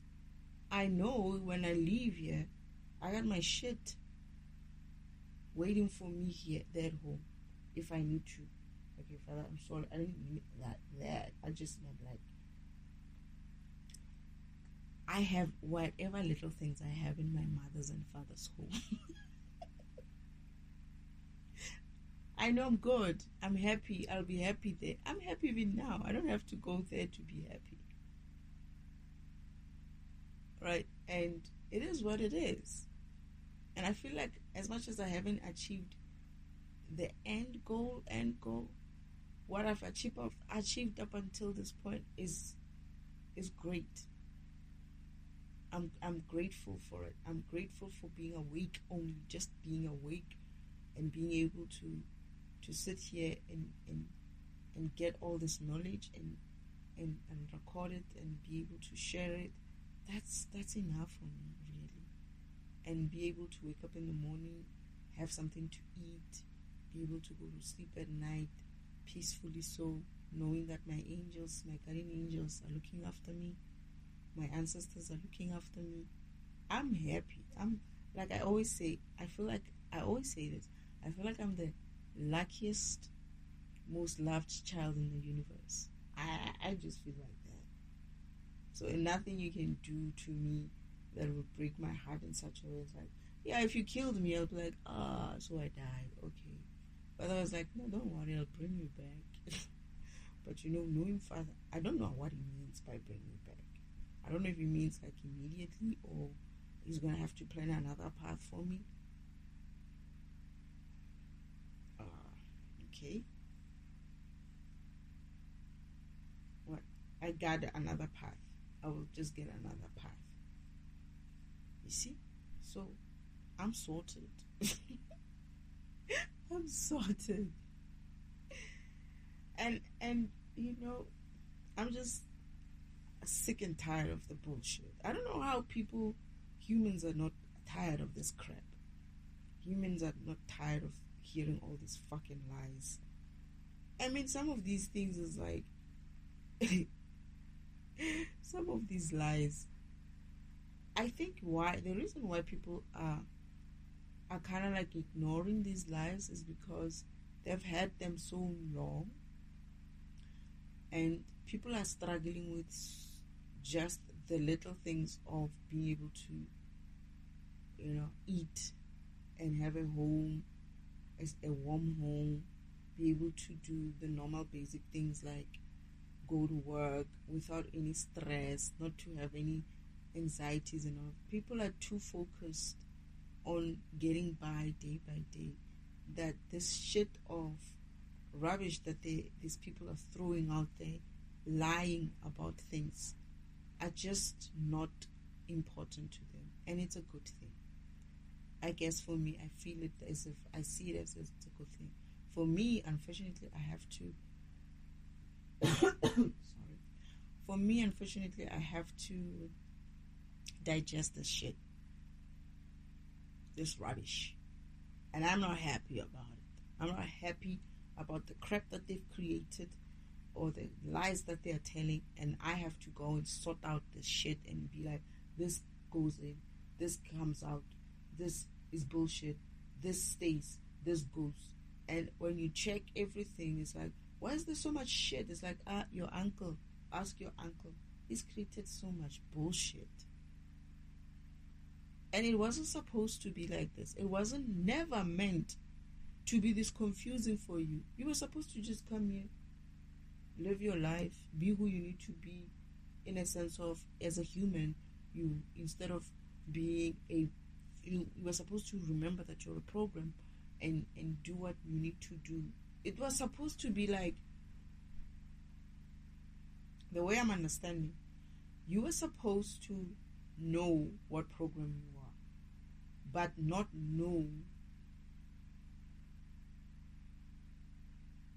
necessarily not know, but discover. It's not to say not know. You're supposed to know, be aware of what program you are, but then discover how your program is going to grow. As in, like, when you live through life in the physical, that would have been the mystery part. It's like, how am I going to grow my program, right? How am I going to earn? How am I going to gain the powers to do 1, 2, 3? I wonder what God has in store for me. That was supposed to be the mystery, not the fact that you are a program. And what the devil and his crew did was reverse that, make you know your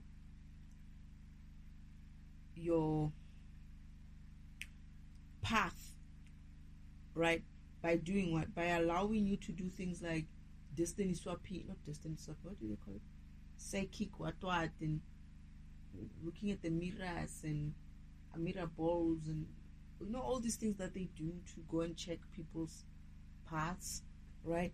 And also by kind of like giving you a recipe to say, we're not going to follow God's path. What we're going to do is co-create.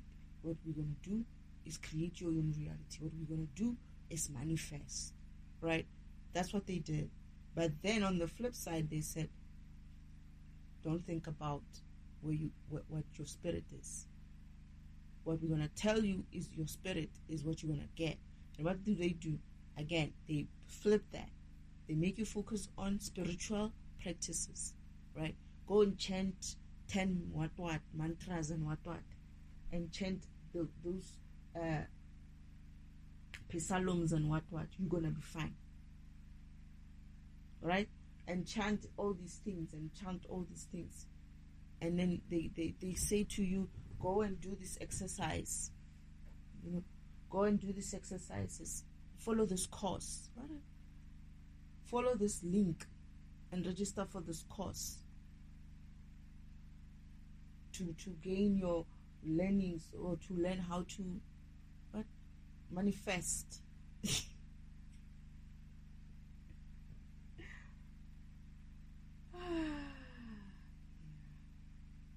All these programs, right? These programs who are coming up with this shit, they are also programs. They are also programs. And they're probably using their gifts. They sold their gifts, their souls, their gifts to the devil. They're using their gifts to trip people.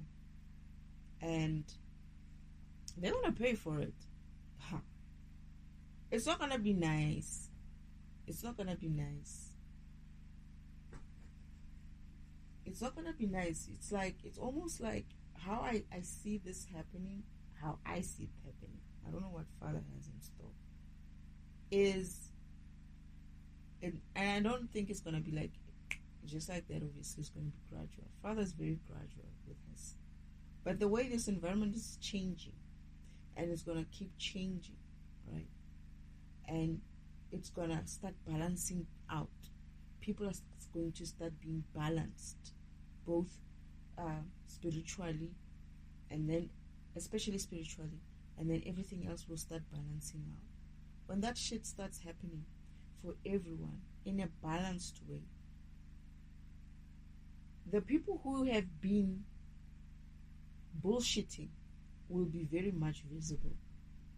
Because once the balance comes in, once karma comes in, once karma reverses everything, you're going to see which ones have been stolen from and which ones have been stealing.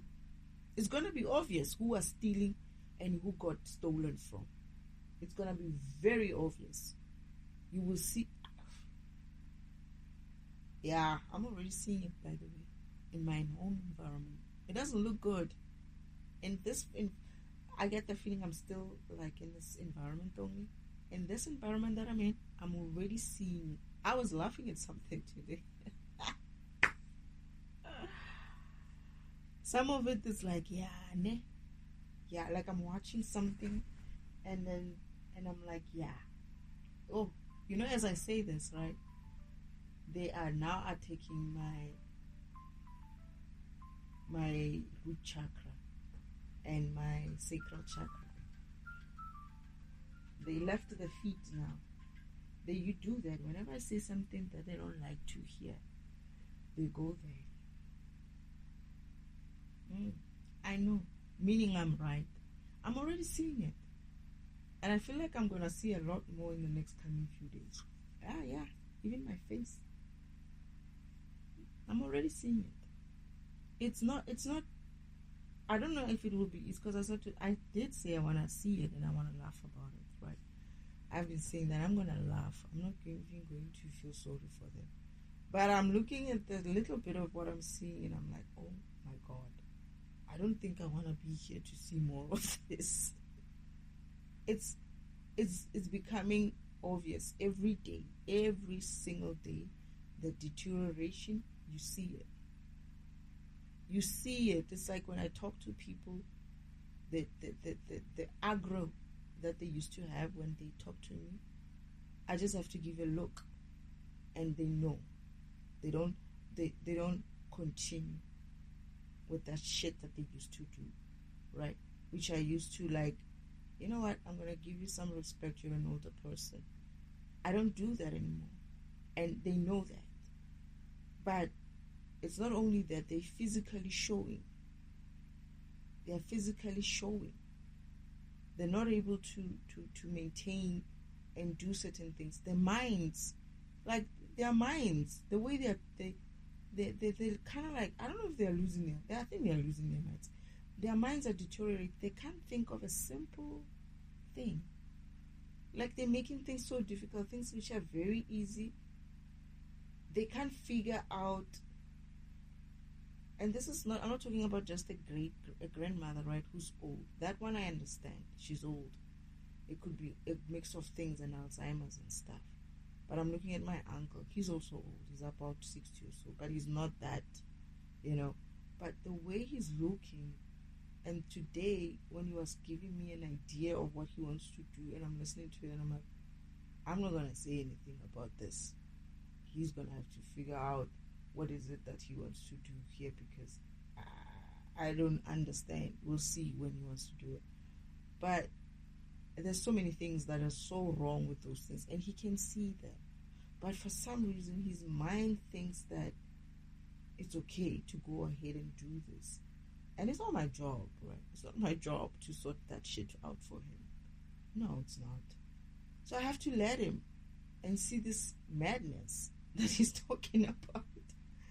And it's kind of weird to have to stand back, fold my arms, and watch. It's like I'm not allowed to do anything like that. It's not my place. I'm not allowed to assist. They must go to their own divine team, own spirit teams to get assistance. And they can do that. But they're so stubborn. They're so bloody stubborn. They could have started their journey a long while ago. But no, they won't. They wanted to wait up until the end, like until the last minute to do this. And I'm looking at them and I'm thinking to myself, oh my God, I see it. And I feel like it's going to get worse. So when this is done, obviously it's going to be something else. So people are going to be able to see, that one was living off of someone else's energy or other people's energy. That one, Shem, he's getting back his own energy back. You're going to see that.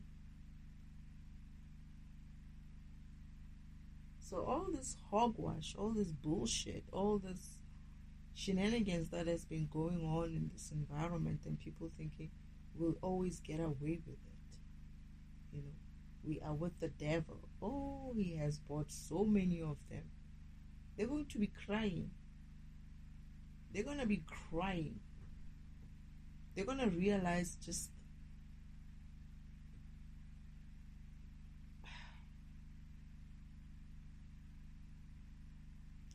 it's going to be painful. People who didn't do bad shit don't need to worry. And when I'm saying bad shit, I'm not saying you don't have any low vibrational or karmic stuff that you did.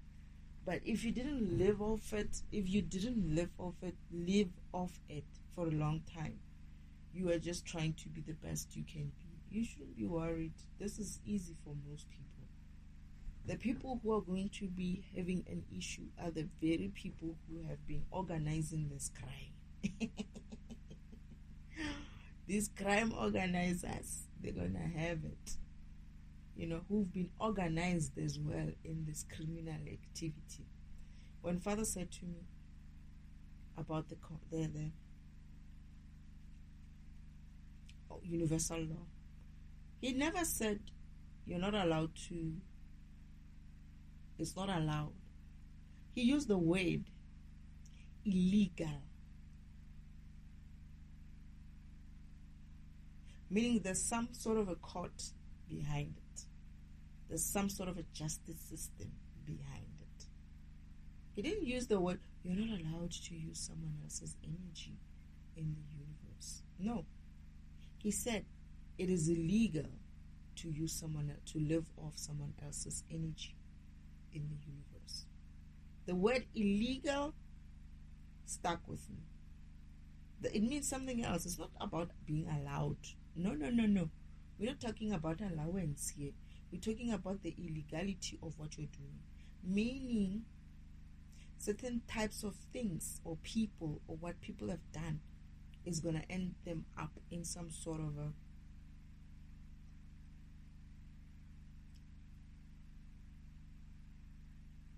judgment.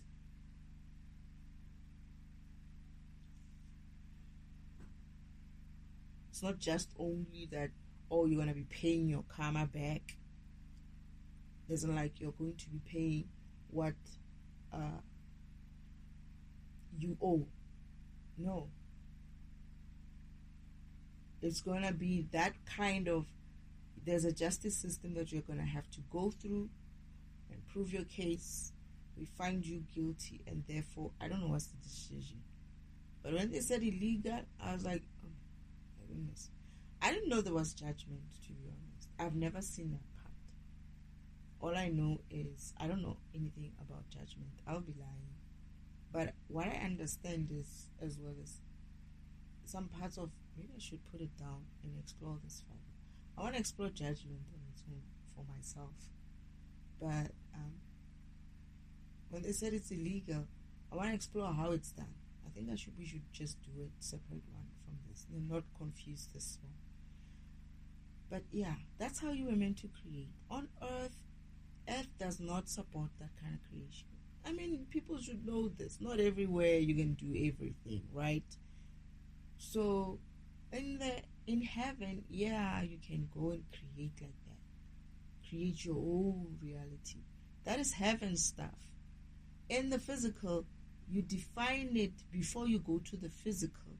You define that in heaven. What is it that you want to eventually live like when you reach certain goals? When your program achieves its mission, achieves its purpose, right? You already have that, right? You define that, and you'll be like, yes, you know what? I want you.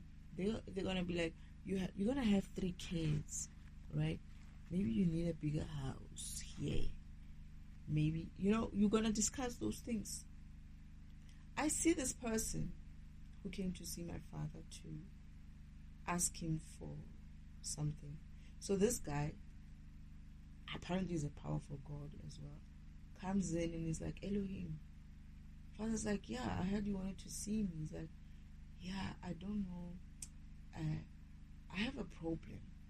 Something like this is not what I need to get like an upgrade for it. Like this person feels like there's something that he wants to be added to his program. And so he's like, so I was thinking maybe you can plan a path for me so that I can my program can learn to do the specific thing. And Elohim is like, of course, this is my father, that is God the Creator himself. Of course, let me go and see what I can do, and then I'll let you know. Fine. And then he's happy, right? Like he came humbly, so Shem. He came so humbly, asking for an opportunity for him to come and get himself upgraded. It sounded to me, I was very touched by it, because it felt like this thing of him, he was very like, it's either he was very insecure about it, or it was something that was really making it difficult for his program.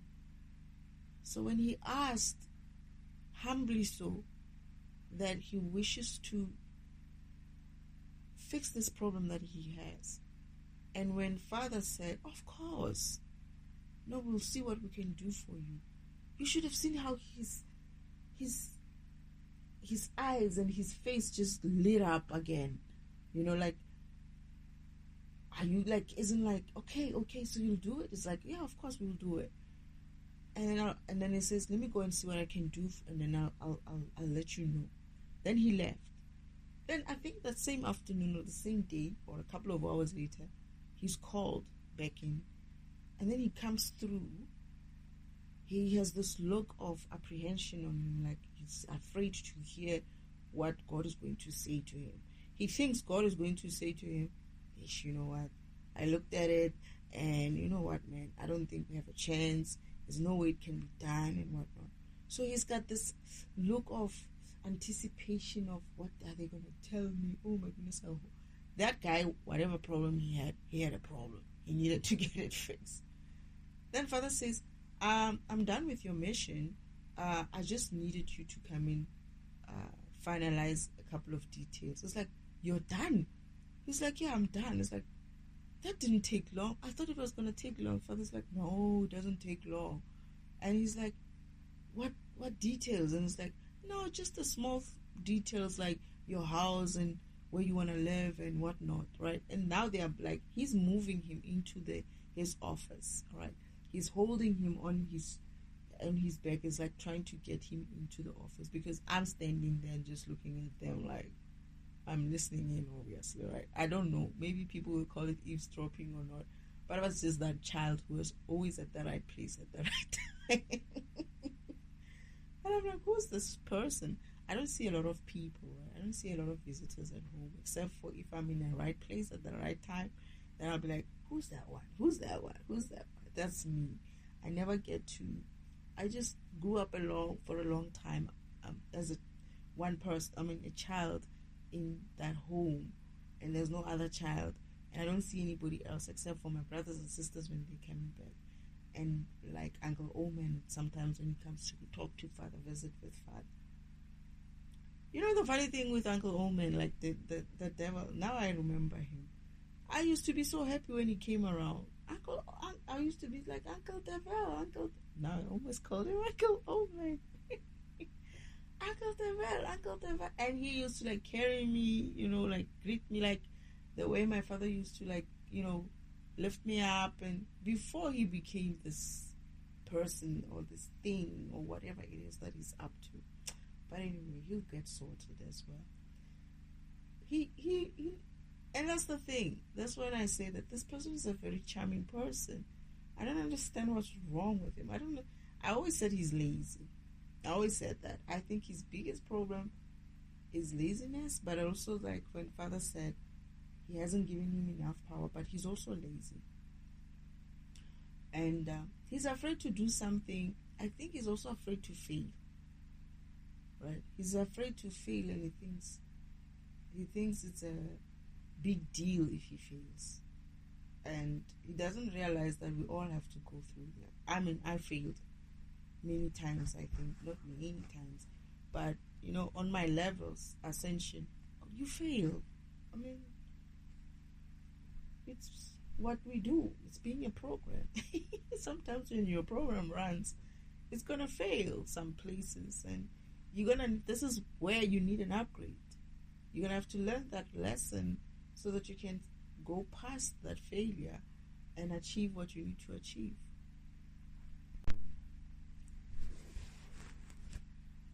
So I had to pause and go take care of something. Actually, just make coffee. And while I was doing that, I was asking Father, the universe, spirit team, if I'm forgetting anything about this whole co-creation, create your own reality, manifestation, ideas that Uncle Omen is trying to essentially implement what he thinks would work the same way as was in the spirit world in heaven, by using magic, witchcraft, and all the other ways of stealing and manipulating energy.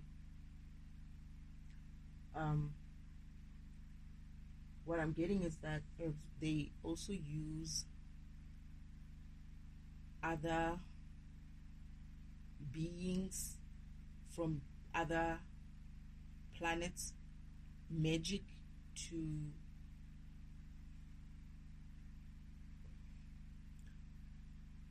manipulate energy in this environment. Like they have somehow, not somehow, but some beings who know not to interfere with universal law have done so, and they are using their gifts given to their worlds to, it's like, to use and interfere in another planet. It's like these beings, what I was getting was that these beings, where they come from, that kind of energy manipulation is allowed and catered for in their environment. But what they did is they took that power and introduced it into, or tries to introduce it into this environment in order to manipulate this environment's energy. Huh? Wait. So,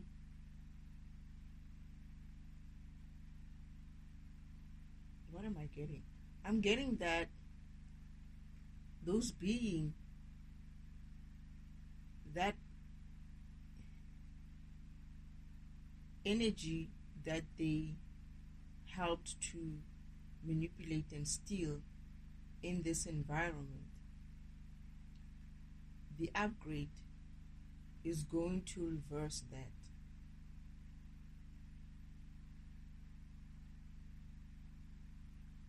But because they interfered with another planet, it means the reversal will be on a planet level. Jesus.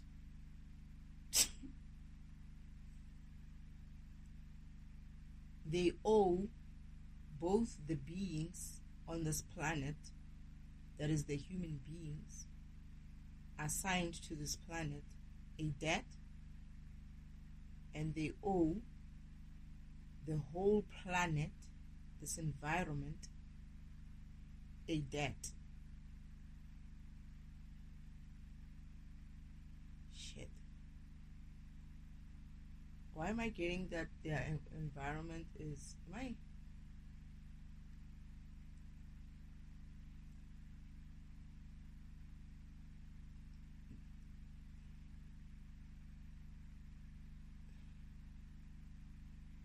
them affecting or interfering with another planet.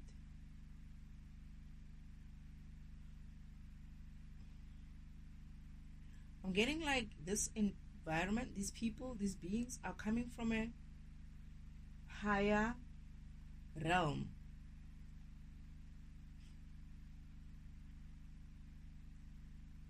So they use their knowledge of energy manipulation in a lower level realm.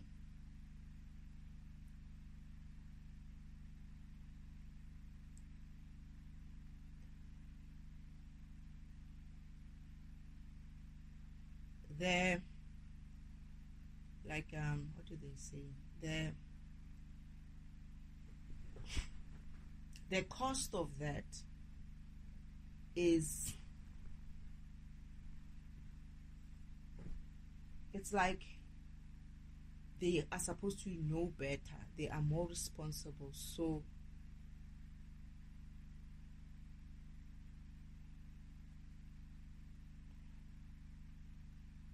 it's like they interfered with another planet on behalf of the whole environment. And I feel like I've seen this before. It's almost like them getting themselves involved in another planet is the responsibility of their beings, their planet, and their laws in their planet to have taken care of these type of programs, not to go out and interfere. It's like,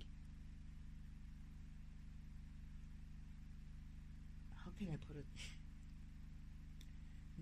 Let's say, I just see two people, actually, to be honest. I see two beings, or it's a ship, and I see these two beings that, I don't know if there's more in there, but there's this specific two beings who are coming from another planet. I see their planet, and I see that it has like a force field around it. But these people left that planet from a higher realm. They should know better. They know that their manipulation or their interference in lower levels, their whole environment gets affected. It's like the karma is going to be on their planet as well. It's almost like when they say on a planet level, it's like the planet, them coming from another planet and coming and breaking a law in another planet. It's like a country to country kind of thing. I come from another country and I went and did some bullshit in another country, therefore the countries are at war, kind of a thing. So in this instance, it's not about the countries being at war. It's about the countries owning each other, or the planets owning each other. And I remember this. I remember seeing this. And I was like, huh? I thought I was wrong, Father, when you said this, but essentially these beings, I feel like there's more people in the ship, but I see the leaders, the two leaders at the forefront of this whole thing. I feel like they were not meant to come through and do such things. I feel like they were sent for some sort of a discovery mission or something, and they decided to go in and bought into this bullshit on Earth, and as a result they created a debt for their world. It's like karma. It's like what they did by using their knowledge and their access to certain knowledge of manipulation of energy from that higher realm, right? They, as a result, affected this planet in such a bad way that it's almost like that planet, their planet, has sent people to come and do. It's almost, how can I put it? The planet is responsible, essentially. The whole planet, everyone in the. I remember people were upset in that planet when they found out. They were upset with these two people. It's like they're scientists. I feel like they're scientists. They were on some discovery mission or something, and that planet never allows people to leave, but they did this for them because they wanted to go and discover something, or they were doing something else. They never. This is why I'm saying it has a force field around it, but they opened that for them, for the two of them, or for their mission. They know not to interfere with other worlds, but they did with Earth. So it's like now the two planets are at war. It's like another planet, another higher realm planet, sort of like oppressed or caused damage, some kind of damage onto a lower planet realm. Oh no, a lower realm planet of Earth. Therefore, the karma, because that what they did, that knowledge that Earth is supposed to, I feel like Earth was supposed to, also, Earth is also on its own path. Earth is also on its own purpose. Earth is also growing as a program. So now it's as if like that planet, it's like it's a planet level. That planet owes Earth energy, Earth itself energy. Because of that, it's essentially that planet interfered with Earth by these two beings, these two effers. Shit. I remember this. I remember they were upset with them. I remember being in this planet and some woman, people were like, we have never let people out. And the one time when we do, they go and cause this. Like it's like everyone is frantic. Everyone is going to be frantic when they hear this.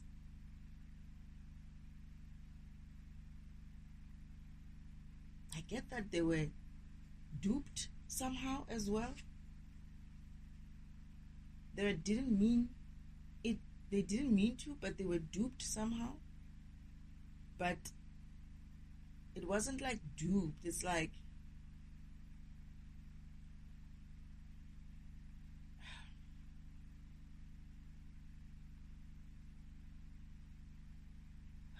it's one of them actually who got tainted and got the both of them into this mess.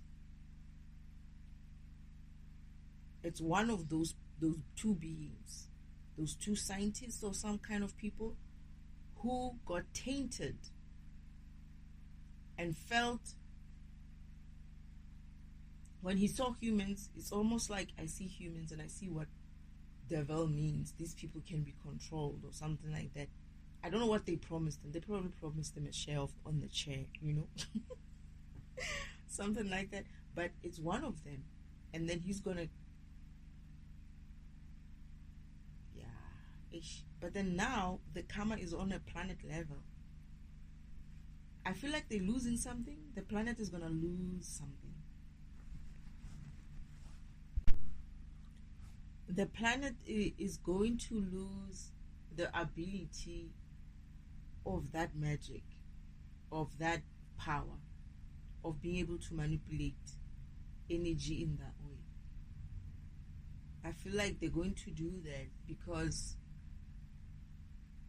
everybody's like, people are frantic, like they're holding their heads, like this woman is like, oh my goodness, like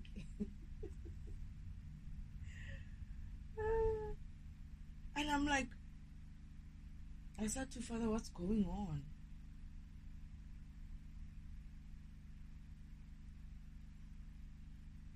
I'm watching this from a distance, but I'm asking Father, like, what is going on? Why are they so frantic? It's like they realize, they know.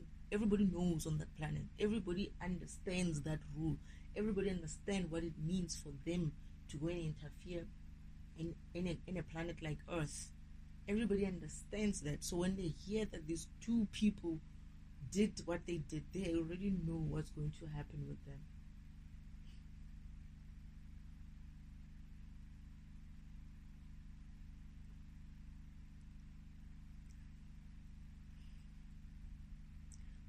I get the feeling people were opposed to it. People were opposed to these people leaving the planet for that. There's also some very politics there. Like politics is a problem.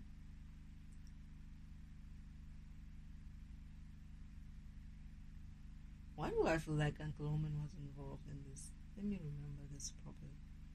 Someone in like some high position campaigned with these people. Why do I see Uncle Omen talking to this someone cloaked, wearing some cloak, not really cloak, but wearing some cloak?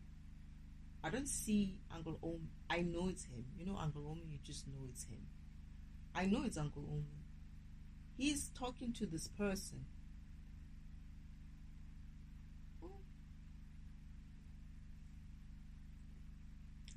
This person in this high commission kind of a thing goes and petitions for this exploration to go on and happen. Okay, Father, I think I remember the story.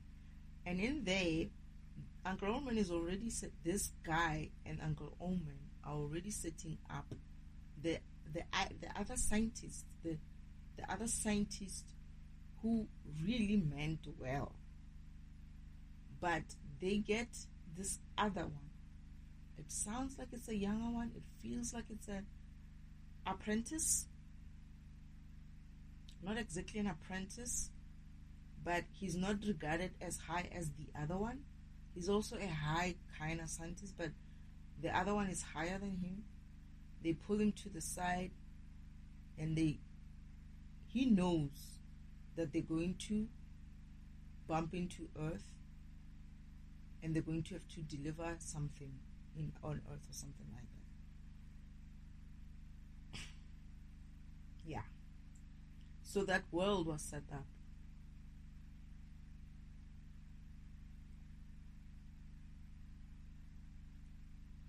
At least they're not dying, but I feel like they're gonna lose even that force field. I feel like that force field, they're gonna be naked in that kind of environment, which is a higher realm environment,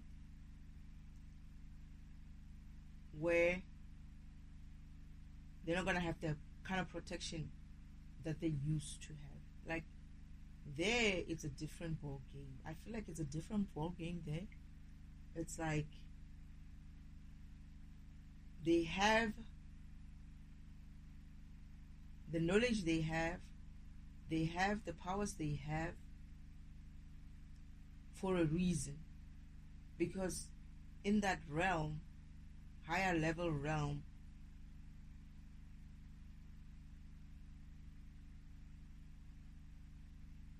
they implemented that force field for a reason before. It seems as if like that higher realm is like a dog eat dog world, but they're not like, it's almost like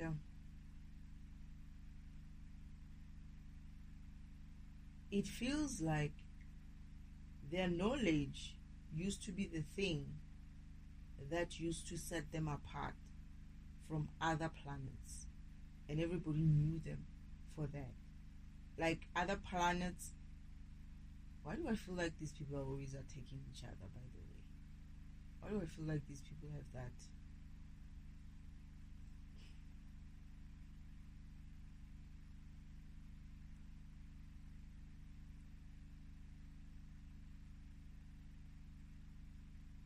I feel like they're not like that. They are not like that. They are high vibrational still, right? But they had to not allow anybody in or out in order for them to keep that state. And as a planet, as a result, that planet ascended as a whole planet. As in, like, the way they kept their high vibration and not doing all these things that are funny, they managed to ascend most of them, and their planets as well ascended. It's like, the more, if we on Earth learned to ascend, we get our gifts. So the beings on this planet are going to be so high vibrational and working at optimal their program level. Then you're able to create more, not create more, but like, let's say you're able to invent things, your knowledge base grows as a collective, right? You're as a group of human beings. So it also improves your planet. It also improves your planet, and as it improves your planet also ascends in a way. Its spirit also ascends. That is, its program also ascends, because of, it's no longer just Earth, same old Earth. We treat it better. We live better here. So Earth also ascends. Earth as a program also learns to be treated well. Like, maybe we don't cut trees anymore. We do something different. Instead of cutting trees, we don't muddy the water. We do something else. We clean our rivers. We make sure that we don't do many bad things. The fact that we are vibrating higher, we make sure that the energy level on Earth, on its Earth itself, is higher as well.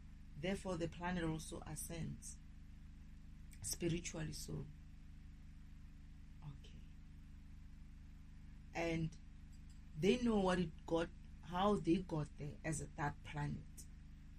But now to have one tainted, that's why they force-filled it themselves. They didn't want to be tainted by outsiders. So they're not attacked, but they don't allow people in. How was Uncle Omen getting in there, by the way? With that force field.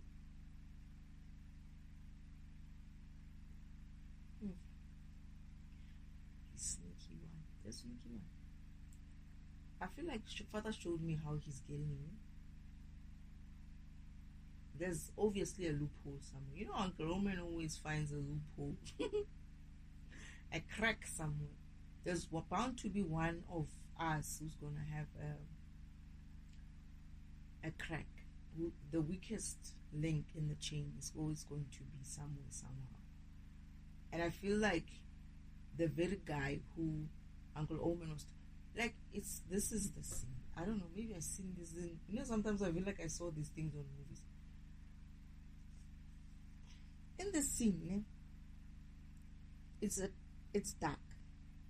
I feel like this planet is actually almost always dark. It's not light. It doesn't look like it's a light place. It doesn't look like it's in the light. It looks like it's in the dark. It's in the shadow. It's a shadow planet.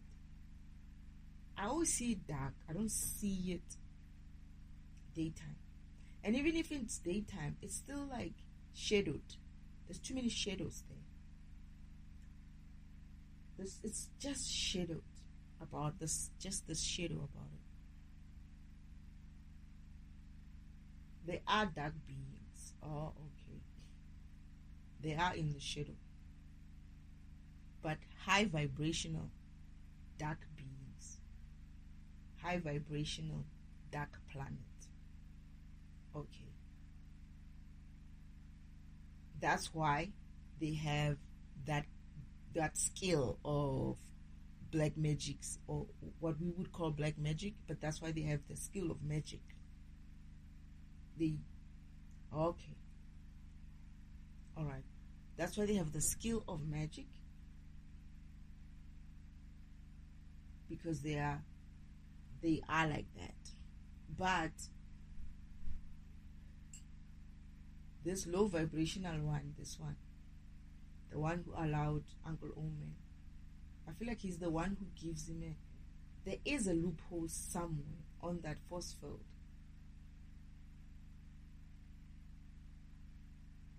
Oh, wait. Is that what I'm hearing? He's entering. Yeah, man, I see guards there. So this force field, where the machine is placed, the machine of the force field where it's placed, there's a place there where the machine itself cannot. It's like, I see like a forest behind it.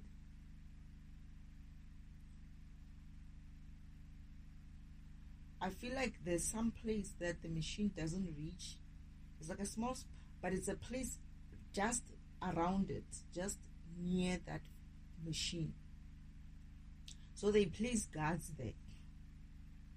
There's always guards there.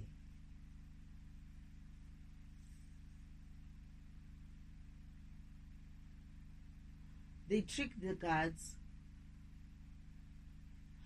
Oh, so this is the vision I had about him.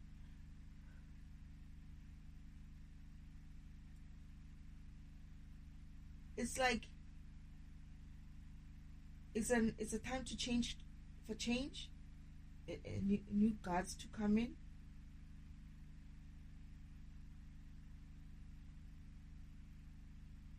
They sent this one guard or two guards or one guard. This other one, I don't know how he goes. He has an emergency, like a loo or something, because they also did something to his food or something like that. But the one who came in, he came in to call someone to say, it's my shift anyway, you can go. They're looking for you. Someone is looking for you. I'll replace you still. I was anyway coming in. I'll replace you. Like, I'm stepping in now anyway, so you can go. They're calling you. That guy was like, no, I haven't finished with my shift or something. And that guy's like, no, it's fine. I'll replace you. Like, I'll I don't know what they call. I'll work in your. It's like a few minutes. But then this other one, at lunch, he had food, I think, with this other guy. I don't know who he has food with, but they do something to his food. And he's now having to rush to the number 2 or something. But then he's pressed, right? And this guy's like, go, man, go. Or you want to go? And like, I'll stand here. That guy's like, you can't stand there alone. You're not allowed to stand there alone. I'll hold it until the next shift. But he really looks bad. That guy's like, what do you think is going to happen? We've been standing here for so many years. Nothing has happened. Just go. Right? And then they go. He rushes. He's like, okay, I'll be back soon, because he couldn't hold it. Then that's when Uncle Omen comes in. That guy is allowing Uncle Omen to pass through.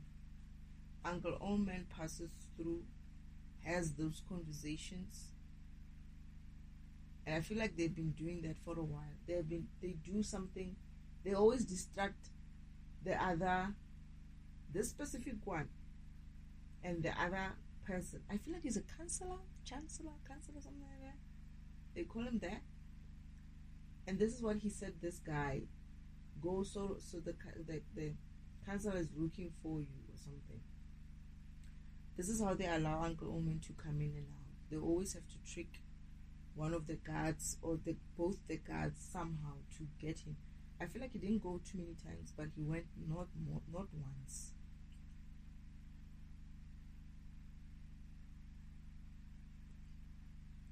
It's all arranged by this person, this high up person. But now, when this planet finds out that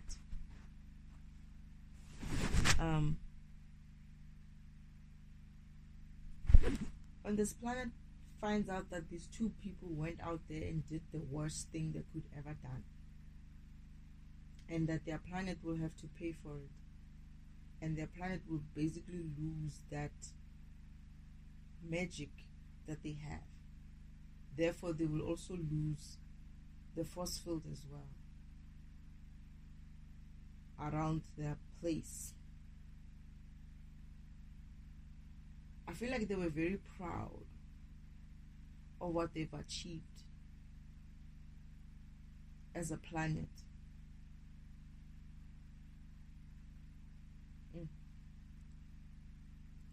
That's the shadow world. I remember it was a shadow side of the universe. And they felt like they have managed to enjoy being high vibrational and shadowed like that. Then don't see themselves. So they have a lot of things. It's a beautiful place. It's like it's in the shadows, né? But it's also have like these manicured places, manicured lawns, beautiful. Like they live like high class people.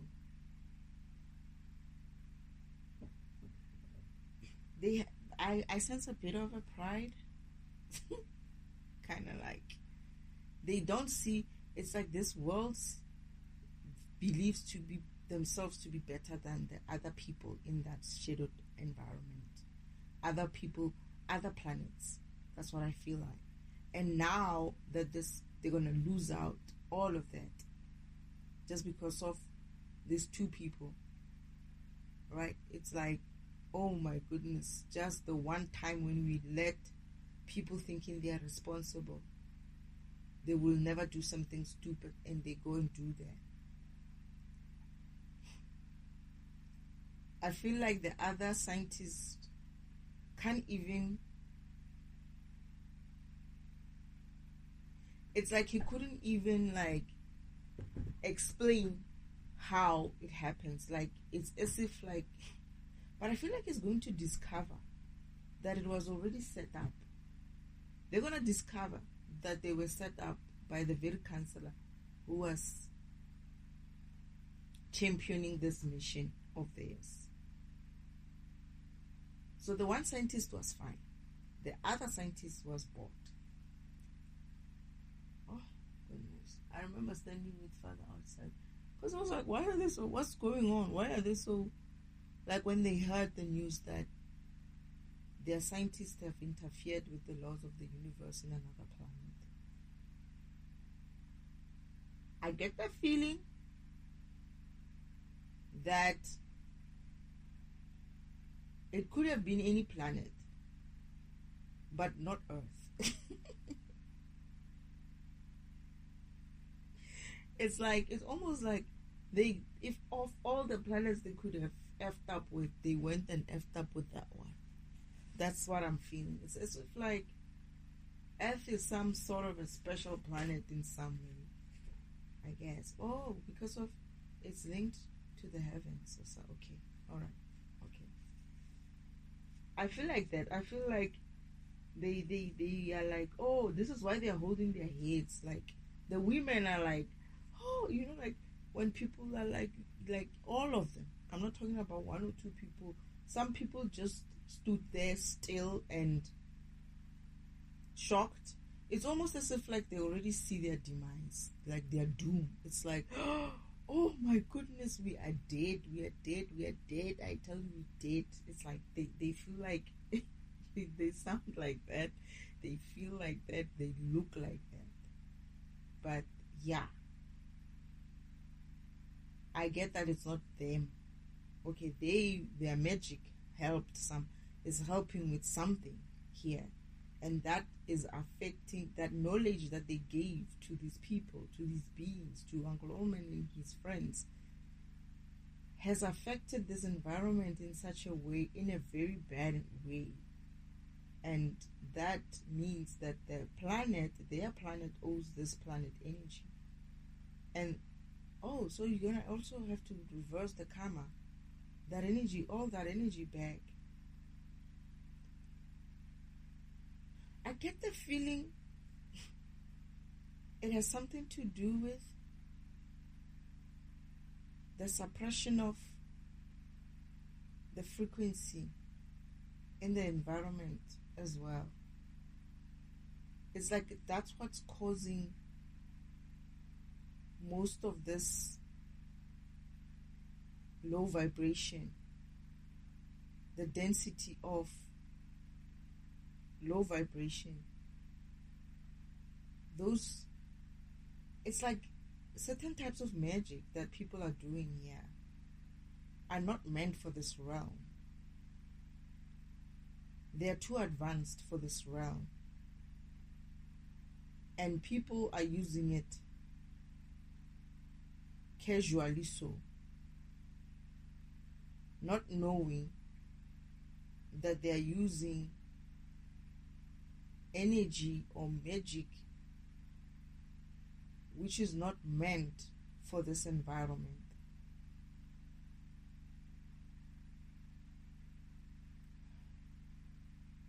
And therefore,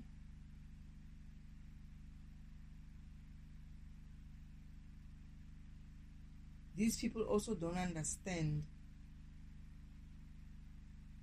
that by using such magic, they also stole energy from the universe itself. Meaning the karma will be great as well.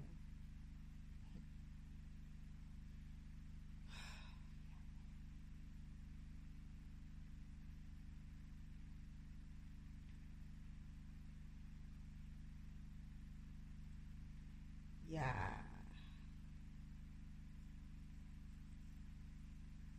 I'm trying to figure out, do I know? I'm trying to figure out, Father, if what, I don't know this magic stuff. So what kind of magic is this? What kind of magic are they doing? What knowledge were they given? I keep hearing the moon, eh?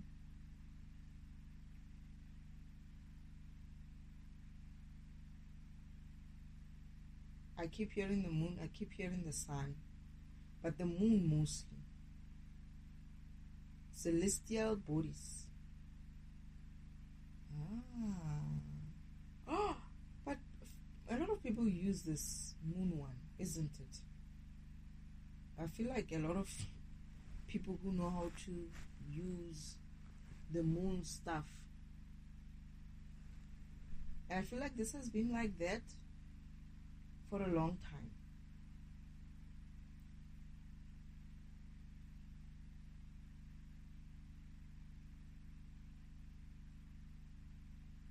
Wow.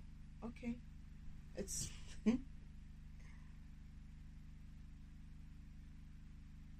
yeah.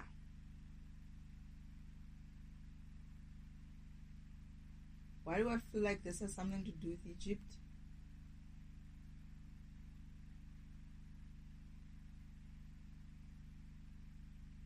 I feel like that has something to do with Egypt.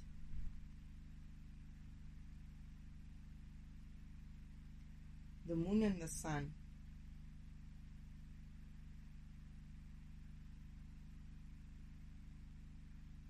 So they were, okay. You know what Father keeps telling me? Whenever I was talking about this planet, I kept thinking, I don't see a moon in this environment. I don't see the moon. I don't see. Actually, I said I don't see the sun. I feel like I didn't say I didn't see the sun, but I felt like this planet is in the shadow side of the world. But why don't I see their sun? I don't see their sun, and I don't see their moon.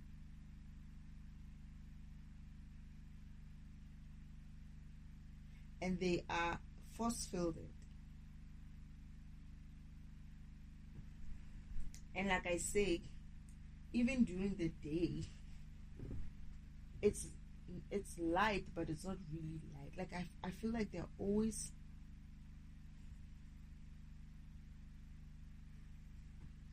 I feel like they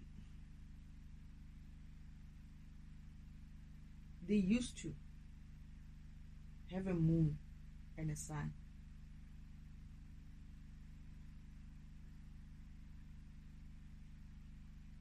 Or do they used to, or they're going to? I feel like they used to. Father's showing me, like, he was showing me that they used to have a sun and a moon.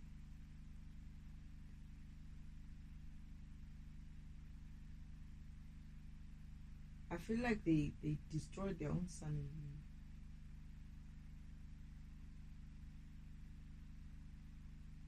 By doing all kinds of things to it.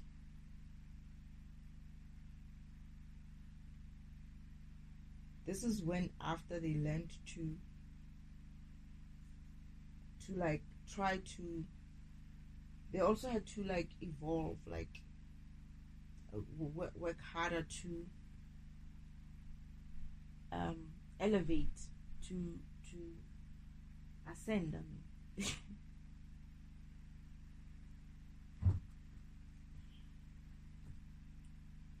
Okay, Father's saying I must talk about heaven and Yeshua's home. So in heaven, when my brother was telling me that there's my house there, I don't live at home, there's my house, there's your sister stays there, your brother so and so stays there, and there. And I was like, where's Yeshua's house? We were standing right next to it. And Yeshua's house is the smallest in that environment. And when I say small, I'm not talking like it's the smallest. Still pretty, but that's all the energy he has now to keep up himself in heaven. The rest of it is used or tied to earth, to the so-called beings who are saying they are bloody saved by Jesus.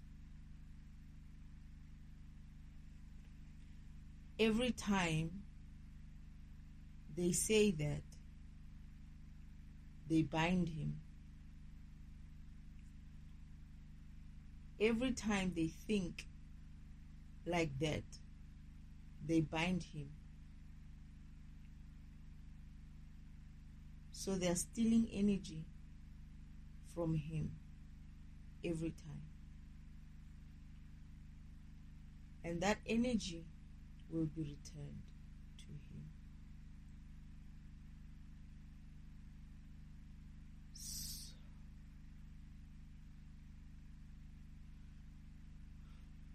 So I had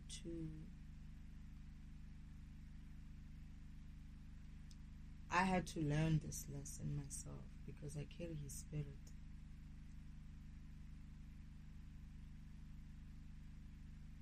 I have to understand how they steal his energy every time. so that karma can reverse the energy.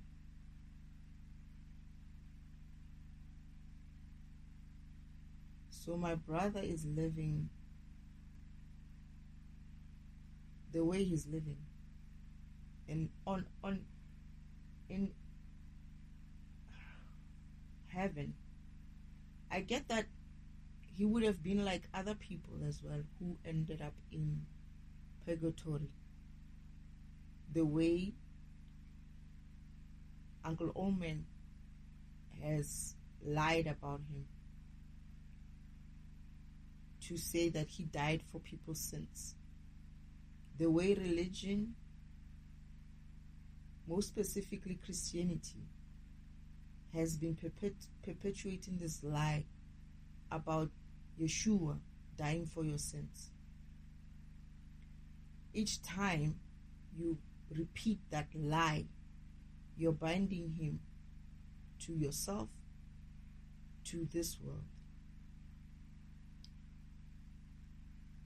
Going forward, when you say that, it will be reversed immediately. You will no longer be able to use his name like that in vain. All the energy you've stolen from him up until now will be returned to him.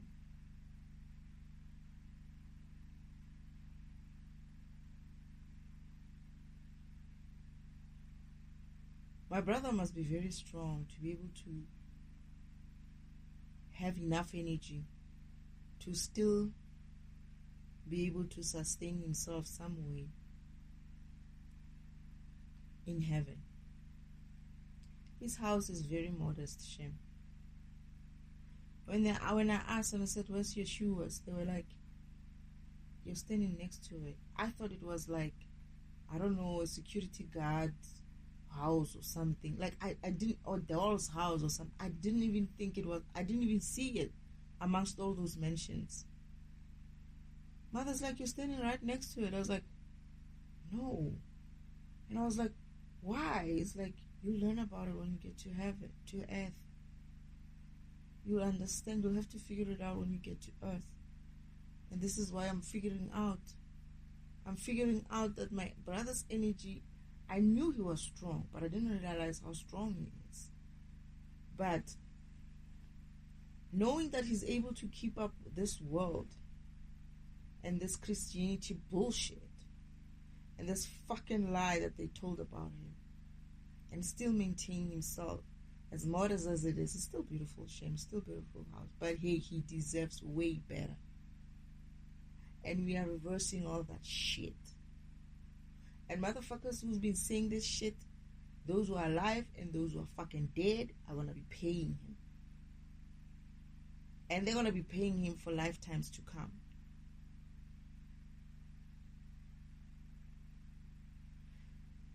So all that energy is gonna be reversed from the time when he was here and they did what they did to him.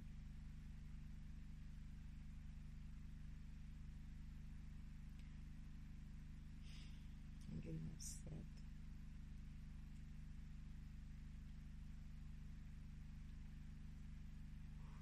But then I go back home and I have a vision of him living in a very beautiful house. He was grinning again. He likes to grin, this guy. He was grinning again. I feel like is he hugging me? He's hugging me. Yeah, we're gonna return your energy, brother. This is one of the reasons. This is one of the first reasons I came here. That energy must go back, all of it. I don't care if you have to not have nails. You are left with your nail. You will return what is not rightfully yours. Who the fuck do you think you are to have somebody else die for you and be okay with it? What kind of sick people are these? I mean,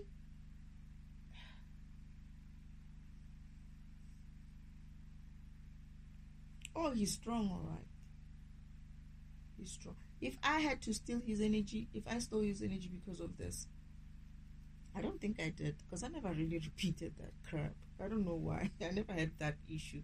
I always prayed to Father directly. And this is why I was like, hey, you know what, Father? I don't like this idea. And Father was like, no, not you. You don't have to do that. But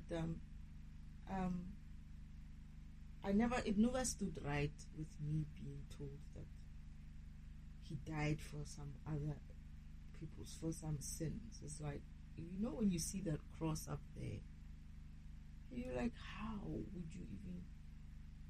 Jesus loved us so much that he died for our sins. It's like, huh? And now that I understand, I'm like, yeah, Uncle Omen. And this is the same like he's telling about Lucifer. And, oh my goodness. And this is why I also figured that he's also stealing energy from Lucifer. Whenever people say Lucifer's the devil, Lucifer's not the devil. The devil is his devil. It's a different man. Lucifer is a different man. Lucifer is a ruler and caretaker of hell. The devil is the one who says the other person is a fallen angel, is the fallen angel himself. He is a fallen angel. The devil is the fallen angel, not Lucifer. Lucifer still lives in the spirit world. He still enters his house. Well, I thought he didn't enter. He does, by the way. I remembered. Lucifer enters the house, but not the house.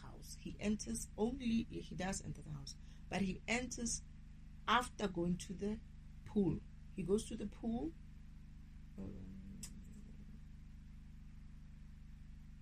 The cleansing pool, man. I think I spoke about it somewhere.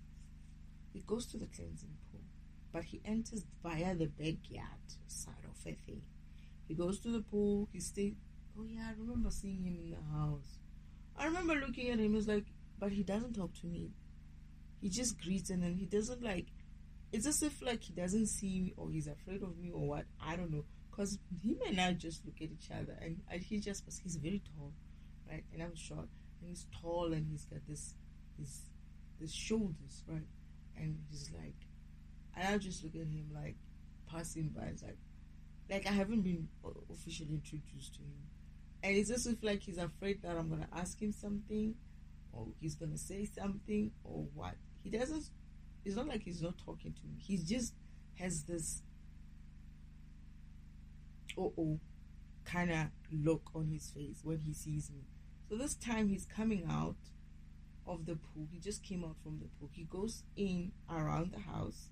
He goes to the pool, and then after he's cleansed himself, he comes out, and then he gets into the house. And this is why there is a scene of him where I see him talking to Uncle Omen in the house, where Uncle Omen is telling him, I should be the one who rules hell, right? And when Lucifer's like, why you? Why do you think you can rule? It's like, no, you can't rule hell. And then, no, you can't. And it's like I'm saying, like, they cannot tell you why and all of that. They cannot share so much of information. You have to come. We also, as angels, we also have to come through here or wherever we are sent to learn our karmic lessons and ascend and gain our knowledge and gain our powers and all of that and ascend. So it's not just humans. Some of them are, I'm hearing that not all of them are gods, but there's a lot of people here who are gods, but there's also a lot of people who are not gods yet, who are still working towards that goal. And that's what people need to just wake up to, that their programs needs to start walking in their paths, so that they gain the knowledge that they need to gain, they gain the powers that they need to gain, and also get their gifts in this physical world. Father was also telling me that the gifts you get here is like kind of like a reward kind of a thing, but it's also based on it's like what I'm getting is that it's like you rewarding yourself as well as much as the universe is rewarding you. It's almost like your energy got to the level where you're able to afford to exchange your energy with this physical stuff. I'll call them physical stuff, like your houses, your clothing, your foods, and your cars, and like how you live at the time, the lifestyle. Let's put it that way. So it affords you that kind of lifestyle, and as you move further up the ladder, you get to different things, and you would have chosen that. Let's say what Father does, like let's say for me, and he said, "You're gonna do this. You're gonna do this, and whatever." And it's like, okay, fine. You're gonna end up in this. You'll need a house. He says you're gonna need a home while you are waiting or something like that. And I was like, okay. And he's like, so this is where he wanted me to choose a house. And then I was like, no, I just want this. Like, no, get another one. It's like, no, this one is fine. It's like, no, get another one. He kept pushing me to get another one. Eventually gave me his choices. And he said, choose between this. And I was like, oh, these are huge and whatnot. It's like, yeah, it's fine. Don't worry about anything else. Just choose between those. So I chose eventually after going back and forth with him anyway. But then he says to me, oh, you're still going to need another house at this point in your life. But then that house, you can choose one of those ones that you wanted to look at, the other ones that you're looking at. And I went and looked and looked and looked and looked. There were so many cute ones. I like these cute small ones, right? And then eventually I landed on one. And that's exactly the house I lived in when I was here. Just before I went to the farm, that's exactly the house I got. Because of at the time, I guess my energy level would have been able to only afford that kind of a house. And it did. Father saying I could have actually afforded more. But he let me.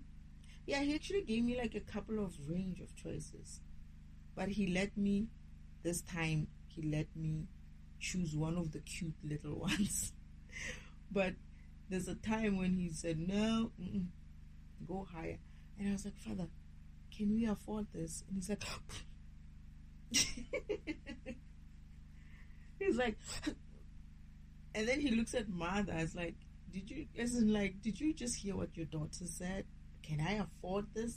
Can we afford this? Because it's energy.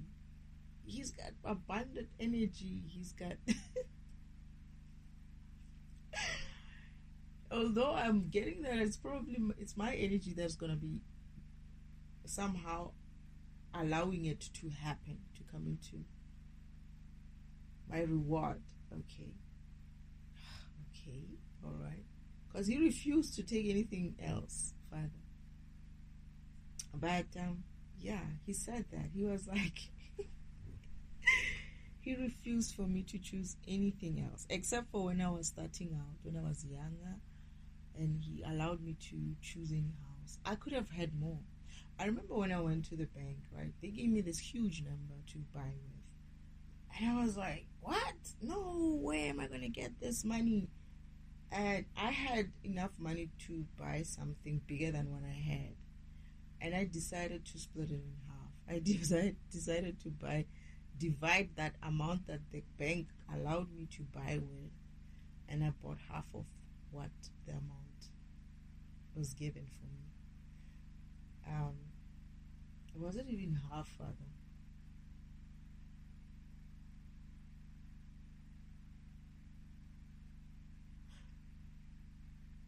No, it was actually more than half. Right?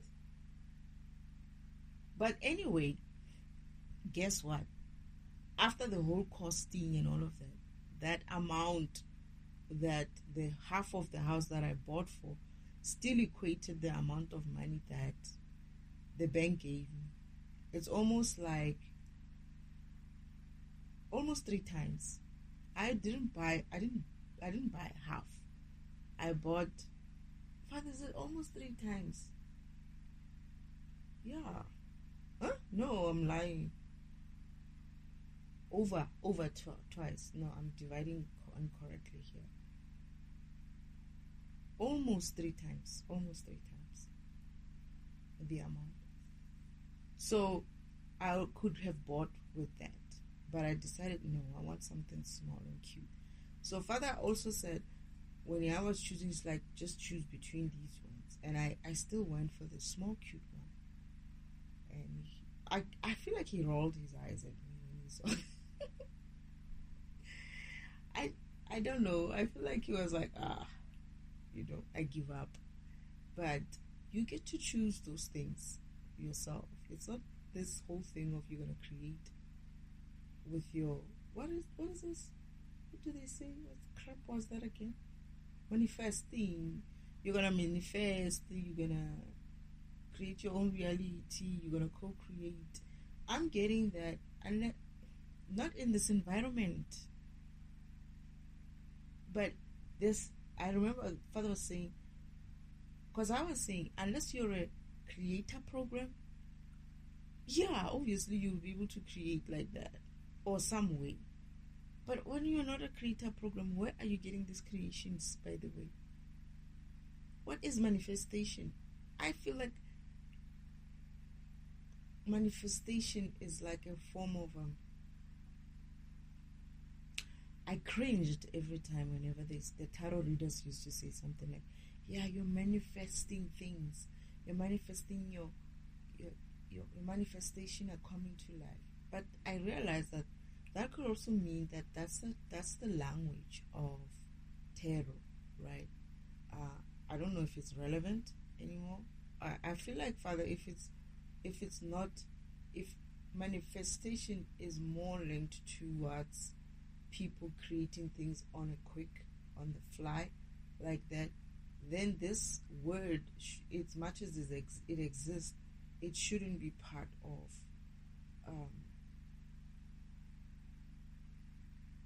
I guess it's not even today, but it shouldn't also be part of tarot. No one is manifesting here. You're getting your rewards. You don't get to your cherry, right? When you play on that game, let's look at that game. I don't know what you call it, Pac-Man, something like that. Let's look at Pac-Man. I'm not a gamer, unfortunately, although my mother is. Like, my divine mother is a gamer, right? She's also a gamer. She's very good at games and designing games and stuff. This is why she's the one who's designed Secret Timeline tracks and stuff. But let's look at Pac-Man. I think that's the only one I can think of. And when you're going and eating those, is it a cherry? Yeah, it's a cherry. Those cherries are standing there. You already see them in that maze, right? I think so. Yes, they don't just, or do they pop up, Father? I don't remember if they pop up. I don't remember what games are playing like that anymore. But I feel like I see the cherry. That's why you go and get the cherry. It's there. It's showing already. You don't get there and it manifests. It comes into play. It comes into your existence. No, it's already there. You need to figure out the path, right? You go through the path that leads you to the cherry. It's the same thing. It's the same thing. The cherry doesn't manifest when you get there. It's already there. You already see. It's like, the Pac-Man is like, I'm going to go and get that cherry there. There's a cherry there. There's a cherry there. There's a cherry there. Same thing. You go, you get to the cherry. That was already standing there waiting for you. The cherry that you chose before you left heaven and said, I want my cherry here. Okay, Father will be like, yeah, here we need to choose what size of a cherry you want. Small, big, whatever. And you will be like, okay, make them, I think I'll be fine with this one. All right, but then here, as you ascend, you have more energy here, so you can bring a bigger cherry. Do you want a bigger cherry? I think you should get a bigger cherry. You deserve it. And it was like, okay, fine, like me. Yeah, okay, give me what you can give me there. All right, let's pick this one. That's what it is. You're a program, right? That Pac-Man program, you and them are kind of similar. You're similar in the sense of your programs. Someone probably has that spirit of a Pac-Man. Oh, we all have it. Who knows? It could be our base, because we're all racing, or not racing, but we're all playing to get to these cherries. And replace those cherries with your house, your car, your children, your relationship, your boyfriend, your what. All those things are in your path. Oh, I want to get children first. You go get your kids. Oh, I want to get the husband next. You go get the... I don't know how that works. I'm just saying. But Father would have planned a path to make sense, obviously. If you want the children, you're probably going to have to get the husband first before you get the children. Something like that. Something like that. But yes, look at the Pac-Man, and the cherry is there. It's not going to manifest and be like, boom, hey, like, just in front of you. How are you going to know where it is? Think about it. If you're playing Pac-Man and there's no cherries there, right? What's the point? And this is why mother and father made this game in such a way that it is worth it at the end to go through it, and it's also worth it to finish it. It's like, even if you don't finish, you still get something. You still get some power. You still get some gifts. You still get to live in an environment which you liked. You still have some experience, some wonderful experience that you can talk about when you get to heaven. You know what I mean? It's like they made it worthwhile for you to want to come here and be upgraded. Because other than that, what I'm understanding is that's the only way. Other than getting upgrades, you're going to have to be recreated. And there's no way of recreating you. What God creates again is not you. It's going to be somebody else. It's going to be something else that is better than you, right? But it's not going to be you, because of creation, recreating you. It's like you're either going to get deleted and we create a new one, or God creates a new one, right? Or you're going to be there, live there, be yourself, right? But if He's going to upgrade you, right? Like me, I'm being upgraded from my brother's, grandmother's, great-grandmother's spirits, right?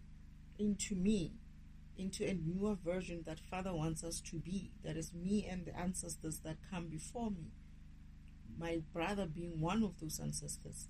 My grandmother, my great-grandmother as well, being one of those ancestors. Those ancestors that come with me are going to get the opportunity to go through this upgrade with me. That's why they're guiding me as well. That's why they will guide you as well, because they also need me to be upgraded so that they can also be upgraded. They need me to be elevated and ascended so that they can also be elevated and ascended. Come on. You got your baton. You need to make that run. Stop being lazy. And I feel like if you really think about it, this co-creation, why do I keep saying co-creation? I don't know. But I think co-creation is also part of this bullshit. Creation is, you cannot be creating if you're not a creator. Come on, sit down. But let's create our own reality, what bullshit, and the manifestation bullshit. And the way they're talking about it is as if like they're expecting you to sit somewhere and think things through, or think about it, and then it will be created, right? They're not thinking about moving into doing some sort of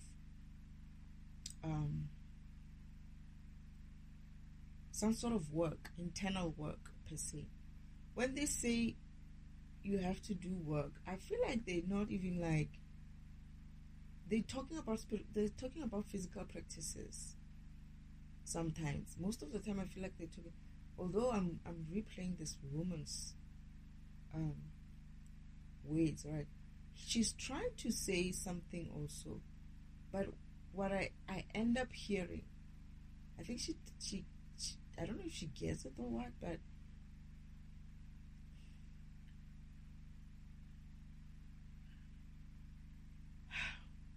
I don't understand her, to be honest. One of the things that I saw with these people is that they pick a few. It's almost as if like they listen to some program or someone else's or something else, and then they come in and put it together, and then maybe they do think about it. I don't know, and then they come up with it and they record it. I don't know how they're getting this thing. And then they talk about these big words. They always have to say a word that confuses the rest of us. It's like, do I have to go get a dictionary now?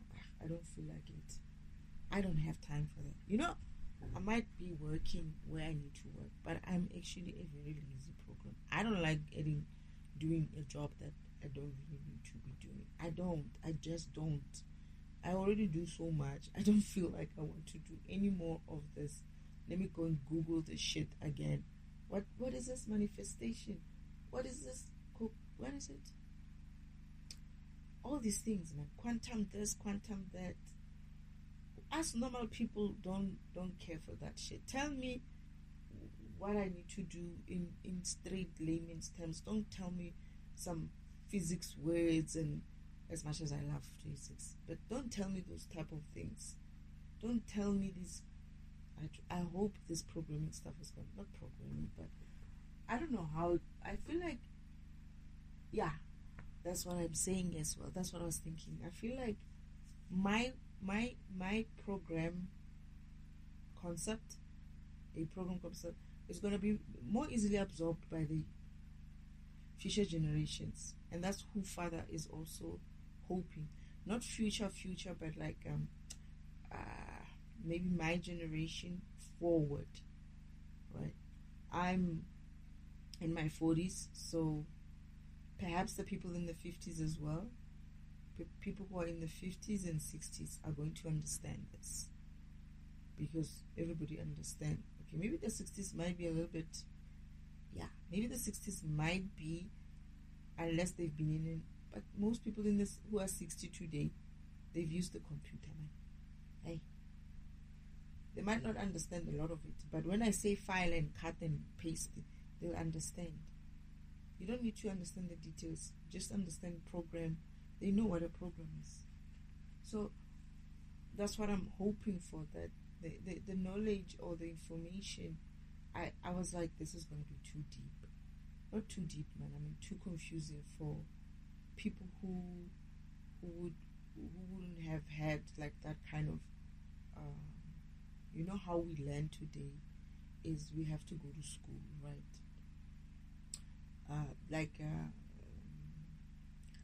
You know, like human school, right? But this is a different learning. This is an earth existence school that people need to also go to. And yes, we are talking the word program. There's some words that I didn't like. I remember telling Father in the spirit team that I don't like this English. I'm not an English person. I don't speak English. English is not the language of my mother. I used to say that because some of these words, man, it's like ascension. It's like, what am I doing? What is ascension? It's like you don't know if it's a wording or it's a concept, right? And some of these things are concepts. They're not just the word. You have to go in there and read up on it, and then there's a definition, and then by the time you get to the maybe 6-7 words, right, you've forgotten what they said, the 4-5 words before it. You forgot what that definition is saying. And they're saying things like ascending. You are, remember, okay, ascending, I understand, you're going up, right? You remember such things. But if you didn't go to school, yes, it might be a little bit like something that needs to be translated for you, especially because of now I'm doing it in English. Well, my broken kind of English, but hey, I'm trying, hey? It's not the language of my mother's. Anyway, I have a lot of mothers. I have my divine mother. I have my mother who conceived me, right? And who else? Which other mother do I have? The other ones, I'm not gonna call them my mothers anymore. They're being what's the word? Cancelled or something like that. I used to call them my mothers, and I used to be so proud. You know? My great grandmother is another mother that I have, right? But the other ones, so yeah, there's some words which can be a little bit heavy, but hopefully, but people are talking these things anyway. I never used to understand them, and I never used to even follow them until I started doing this awakening thing. And I'm like, I don't understand, and I'm not in it. I'm in the farm in the middle of a bush, and I don't have network. Can't Google anything, and I had to just pick it up somehow. I only confirmed some of these things when I got out of hermit mode and I came here. And I was like, oh, so this is what it really means. So I wasn't off. Oh, this is what this means, and I wasn't off. Oh, but still, geesh.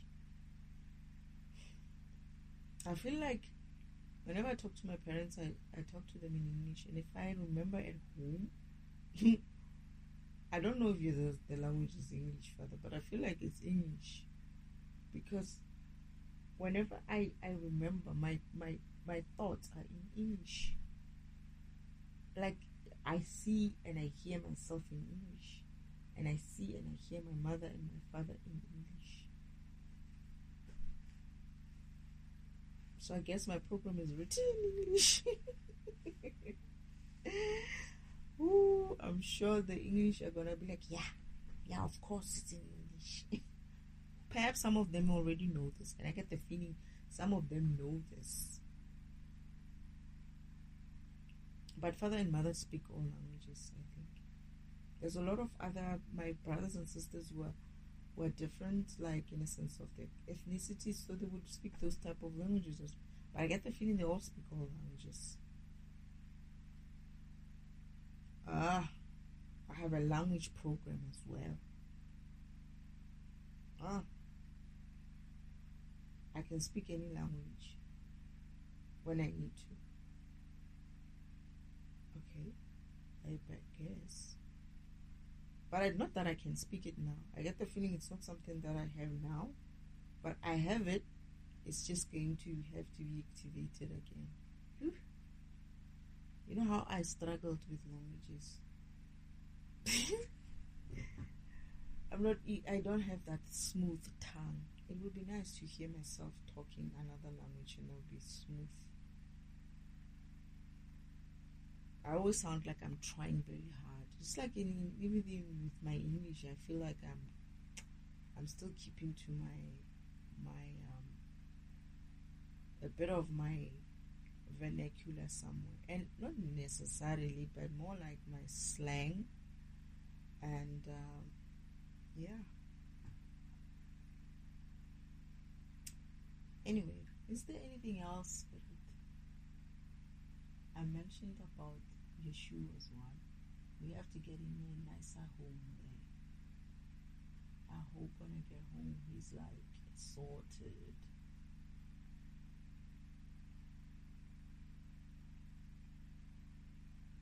Hey, that planet that owes Earth.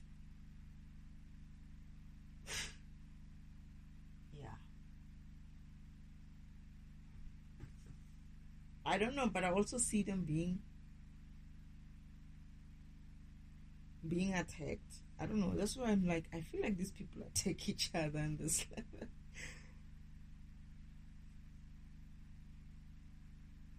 I feel like they're going to be, what's the word? Invaded.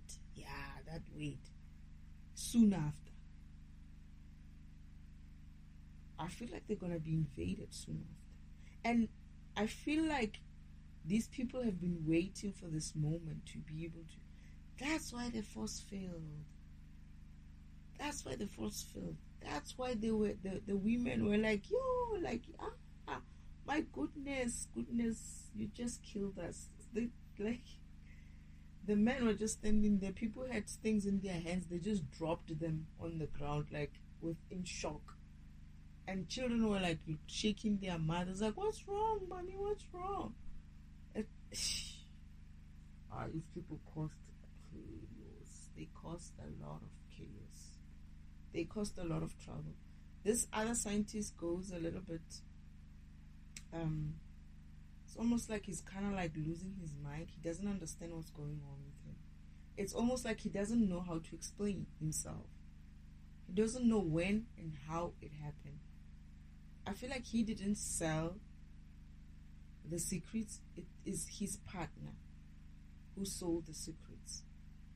Your father wants me to mention this for a reason, because that karma has to go back to the person, the other guy, because the other one is innocent. But I feel like he's still taking the blame. He's still taking the blame because he feels responsible and accountable. It was his idea to do this in the first place. He didn't know that when this guy was joining him or trying to join, I see them.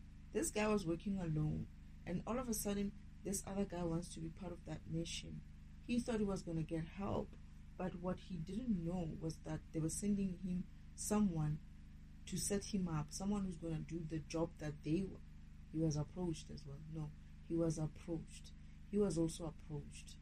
This guy was also approached. He refused. Because of he refused, they tried to get someone else on that ship who would do what they wanted him to do. So this is why they got him a partner. They recommended a partner. He was only too happy to get someone to do, maybe there's just two of them. There's just two. Someone to do this journey with him. He was only too happy to have a company, like some company. It's a small ship. It's not big, but it's a small ship. He was happy to get company. He didn't know that this person was being inserted in his mission for a reason, like a bad reason, to go and deliver something on earth. He's being told on the way,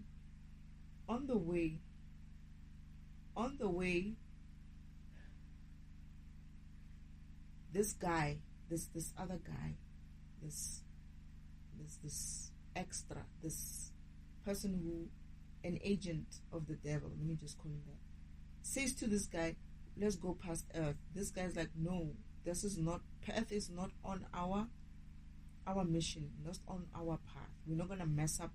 It's like he was trying to keep to only specific places. Fuck. This effer fiddles with the ship something to get them to land. He fiddled with the ship. He fiddled with the ship before they left. They fiddled with the ship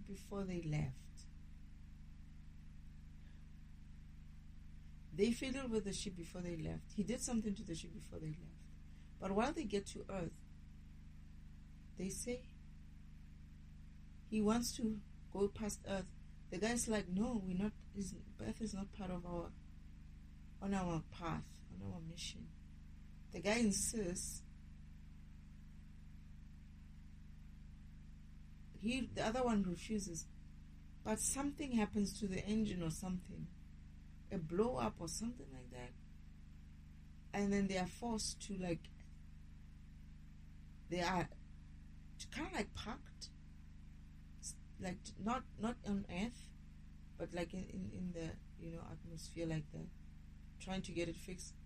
And then he says the only way we can do this is if we go down on Earth and try to get parts or something.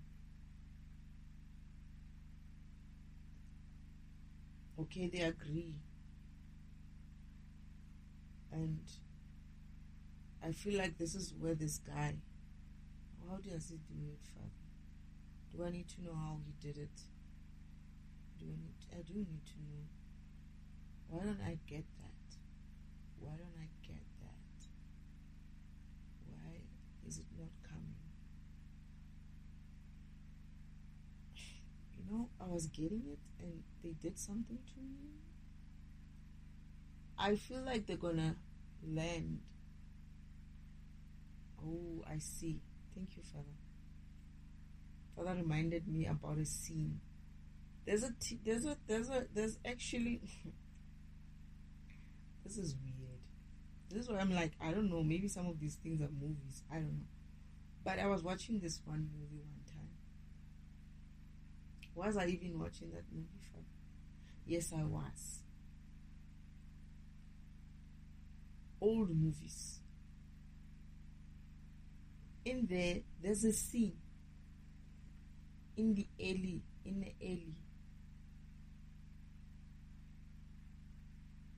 kind of a scene. These people are meeting there. They're exchanging something. This is me at the farm. And then immediately I go into a zone and I'm like, I've seen this before. Why does this scene in this movie seem so familiar? Father's like, you've seen this scene before. Or you've seen a similar scene before. You're gonna revisit the scene again. I'm like, why do I feel like I've seen this? And I was like, no, it's a movie, so I must. But I felt strong. It felt stronger than just a movie. That scene in that movie was a reminder for me. So now when I'm talking, I'm like, why don't I see it? Father's like giving me a scene of that movie. It's like, remember the scene in that movie. So these people meet up.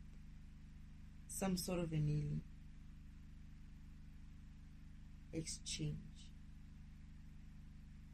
They didn't stay long.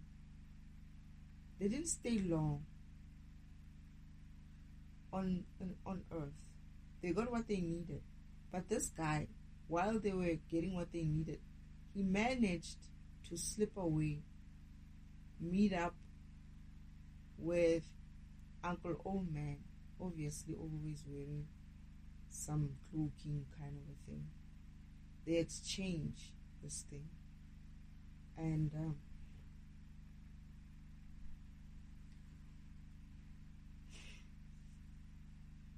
you know, to be honest, they're exchanging something like a memory stick or something like that, which is weird because you would think that they would exchange. They share some sort of a small device. Or was that? It's not a memory stick, but it's like a small device.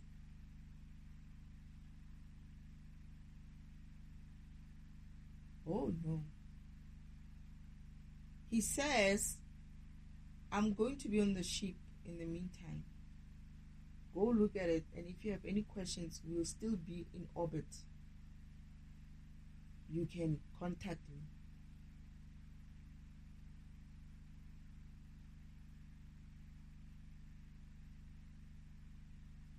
And I'm getting that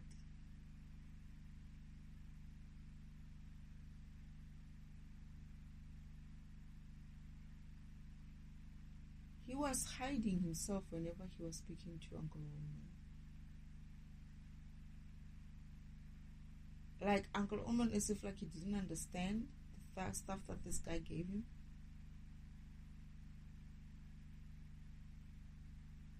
He keeps trying to call him. But then this guy suspects something because he's like, who's trying to, how, like they came in and got what they needed and they left. They didn't try to make any more kind of connection. So this guy's surprised that they keep getting a signal of some kind from Earth. Father, am I telling the truth here? Why are they getting signals from Earth? And then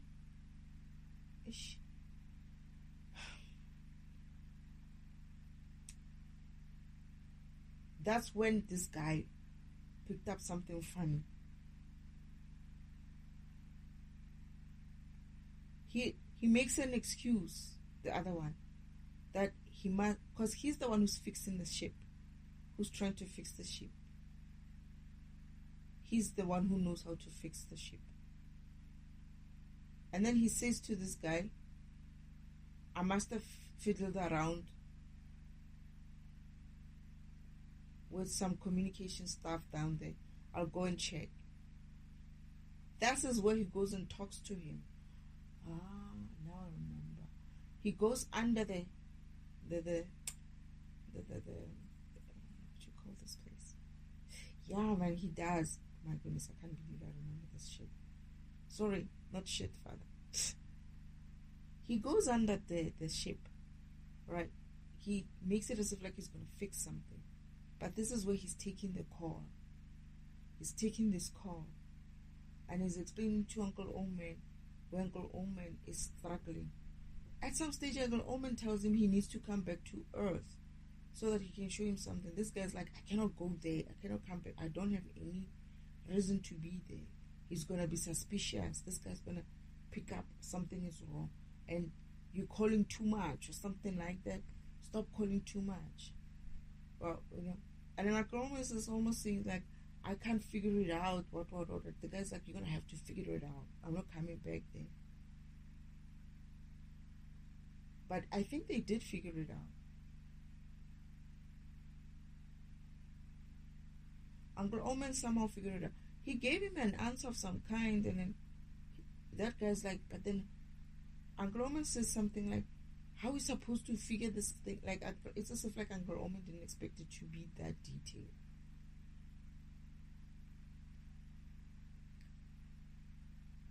But someone else is going to help Uncle Omen. Not from the same group, not from the same type of people, but someone from another planet who has knowledge of their language and some other stuff, and they figure it out. Okay. So this guy left then.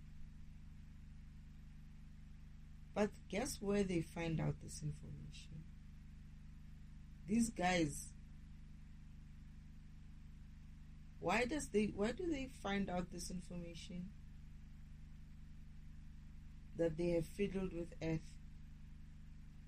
By the time they arrive home,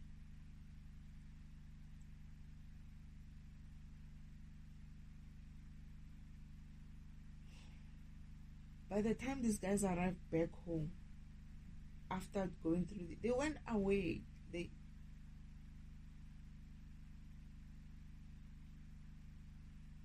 continued on their mission. But by the time they get home, the message would have been received at home that you guys went out and you went to another planet and you did this. And now we have a problem.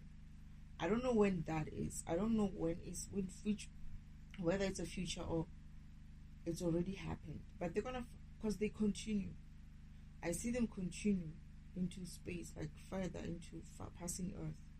But they're gonna go further, do what they need to do. But when they come back, as soon as they come back, the planet is only their planet would have just found out what these guys were up to when they left with their mission. And this is why this guy's like, no, I cannot believe that happened. How can that happen? Then he starts putting two and two together and like, this one, how could you do this to me? He actually like had him with his like, you know, when somebody's holding you with your, I don't know what they call it, like you almost wanted to like kill him or beat him up or something. Like, why would you do something so stupid or something like that? He's like, it must be you because of. Then he realizes the trips that he was taking down there to go and fix, and every time he did that, it was after that light of communication coming in flashing. Then he also realized that then that, no man, this guy first was acting fishy. Then there were these communication signals coming through on the ship. And then he's like, before the ship broke down, he had just been there as well.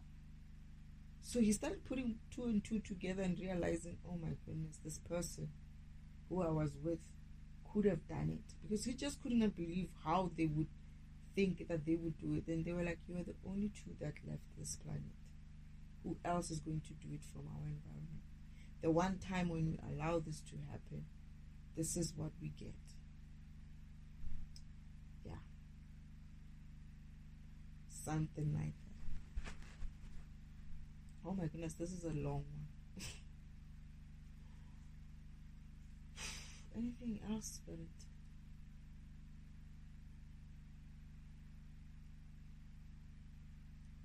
Alright, Father wanted me to defragment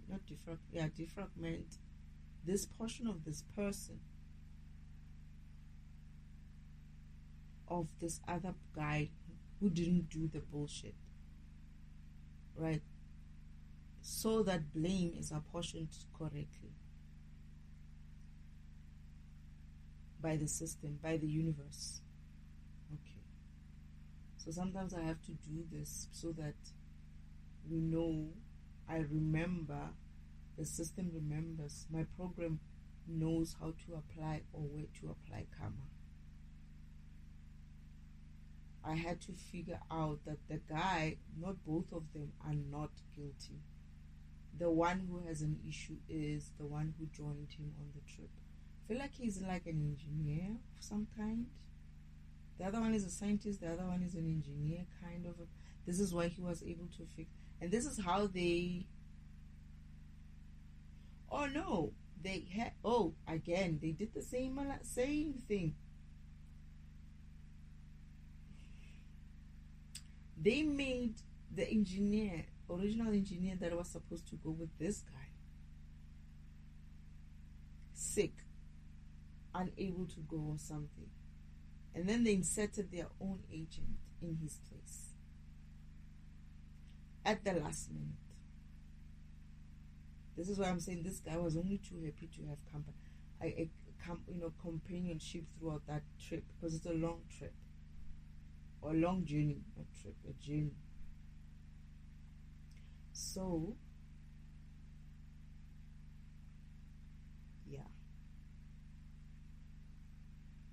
yeah.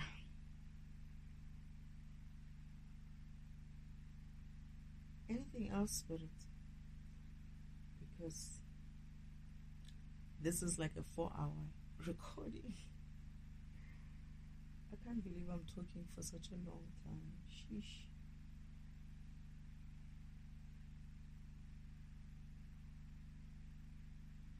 Anything else?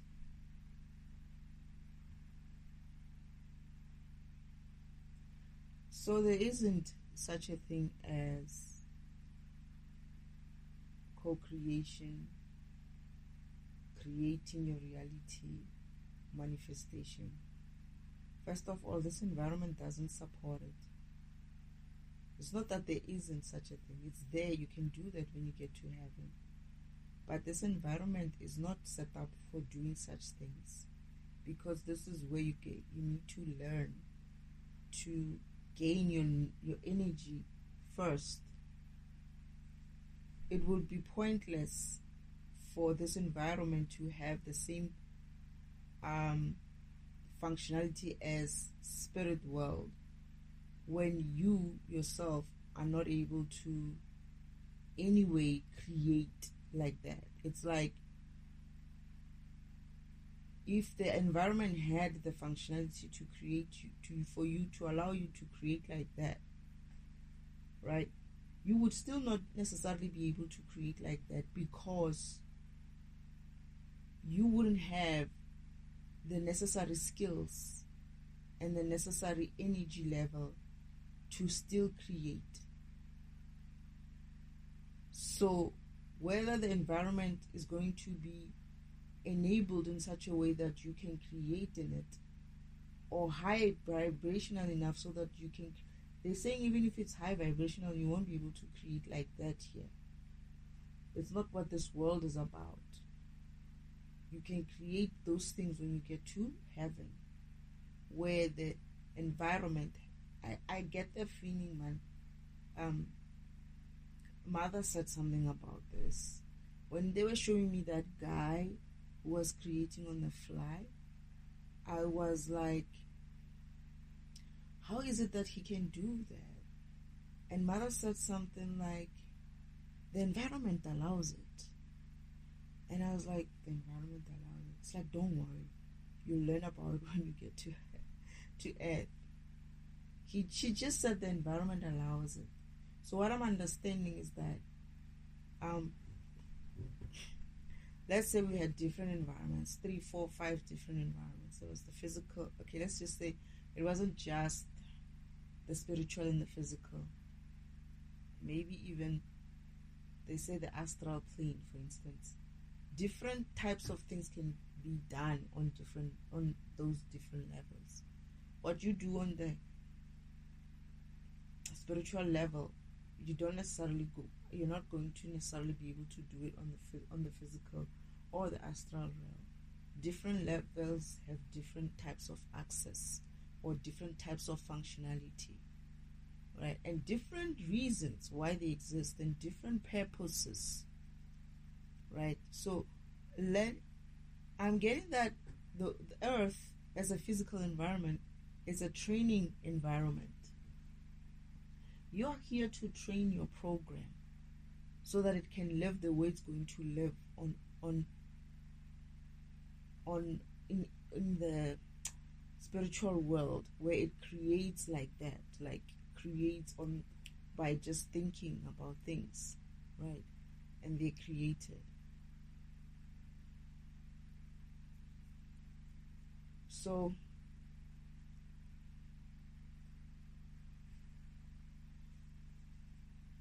I'm sorry. I'm very sleepy now, Father. So the environment doesn't support that kind of creation. So therefore, Uncle Allman sought to use black magic and witchcraft and whatever craftiness there is out there to sort of like recreate what is happening in heaven into the physical. But what he doesn't realize, or he does realize it, is that there's no access. This environment is not set up like that. It's not about that in this environment. And anything else that they create via magic has to be sustained somehow. But the low vibrational energies that are creating, or low vibrational beings that are creating these things using magic, are unable to keep them into their existence for longer. This is why people get something and then lose it soon after. It's because of their vibration is not high enough to maintain or sustain whatever they created by magic into the physical for longer than they can. And plus the environment doesn't support it. So it's like, what I'm hearing is, you're just wasting your energy. It's like you're going to buy a car. You're going to do this manifestation. You're going to get a car. In a year's time, if your energy is able to keep it up for 6 months, you're going to keep it up for 6 months. That's it. It's going to go away. But if you had abundant energy as well, and access to even more abundant energy, if you do what you need to do, you would be able to have that home existing always. What I'm getting is that in heaven, all you have to do is just keep being high vibrational, and it maintains. This is why it's important for you to learn how to be high vibrational in the physical and maintain high vibration in the physical. If you can maintain whatever level of high vibration you reach, if you can be able to reach it and maintain it, when you get into heaven, it's easy. You just are being high vibrational. You maintain that, right? When you create something, it will stay there because of you always high vibe. Oh, okay. Now I see why they keep sending me to that other guy. That's why the other guy who was rushing into a Ferrari and rushing away, and I'm saying that he's looking frazzled and defragmented to be in that kind of environment. And the other guy was saying, no, but he's noticed that his house is also getting darker, or his home is getting darker. That's why, because he's vibrating low now. Now that house is not able to be maintained because of his vibration is dropping. Therefore, that exists, that manifestation or whatever that you call it, that he did there, is disappearing with his, the lower vibration he gets, the lower he gets with his vibration, the more that house is going to look darker and eventually start crumbling.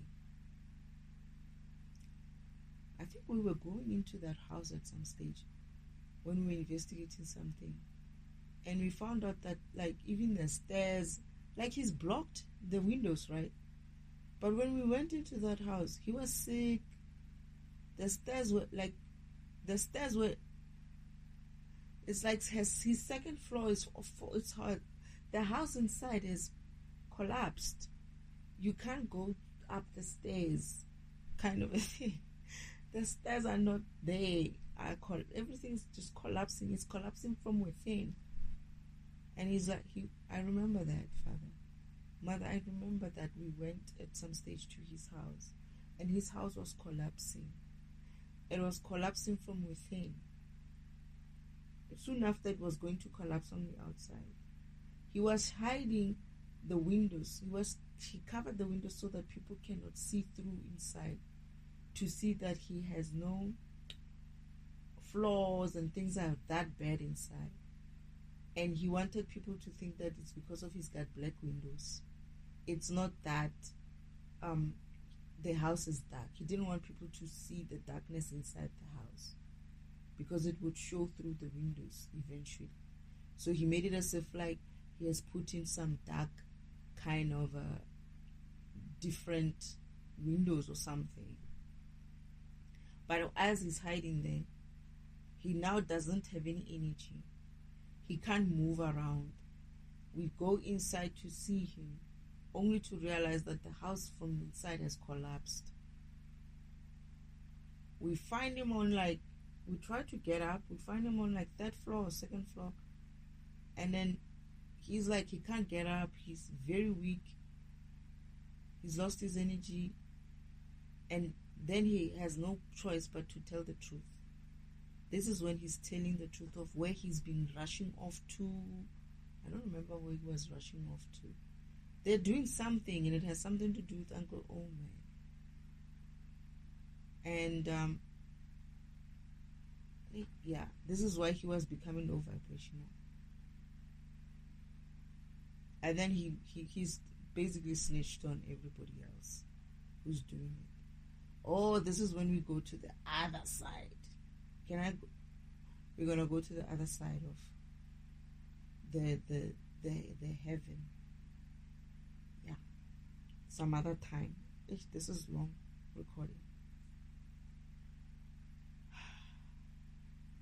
Okay, so that's the case. It's like you have to have that high vibration to be able to keep up your creations into existence.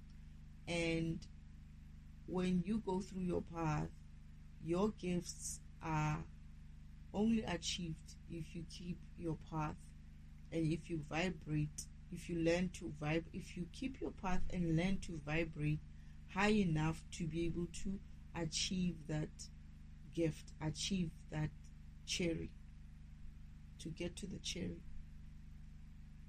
Wow, Father. Thank you, Mother. Thank you, Father.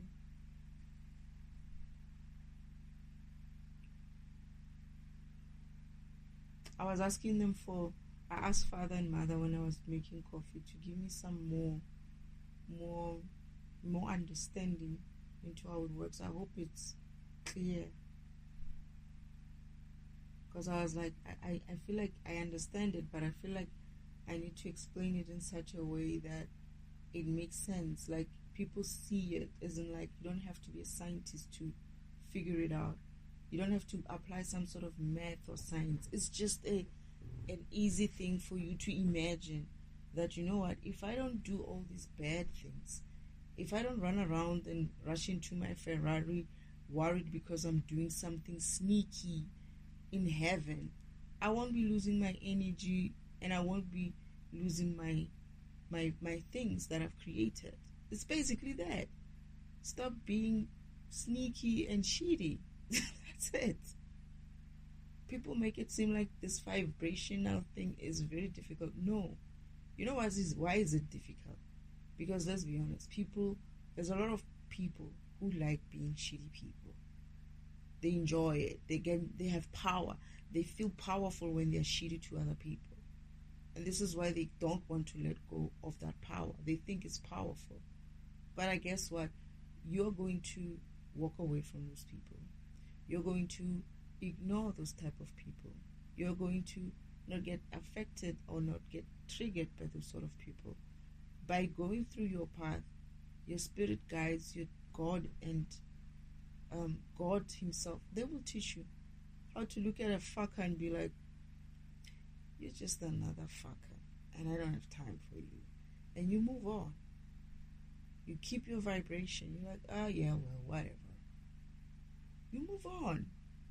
You move on. You love yourself. You keep focusing on your goals. You keep focusing on your dreams. You keep focusing on God, and you just keep moving. And it's like, you're like, whatever, man.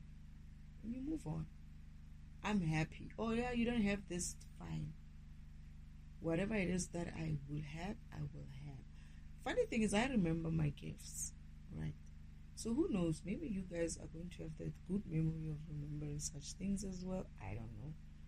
If you don't, it's fine. If they can tell you, you're good, I guess. But for me, I remember what I chose. And I saw them in existence. I saw them in the physical. I remember very clearly what I chose. And why. And how I chose it.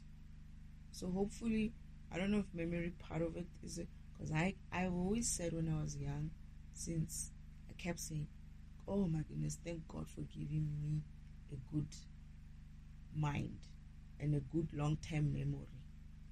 The one thing that I don't have, I do have, but Father said to me, you don't need that much of it. That is short-term memory. So when you tell me something now, I might forget it, but then after a while, when you ask me this thing 20 years later, I'll be like, yeah, I remember that. But if you ask me about it like 30 minutes later, it's like, oh yeah, you know what? I remember you just told me. Sorry, I forgot.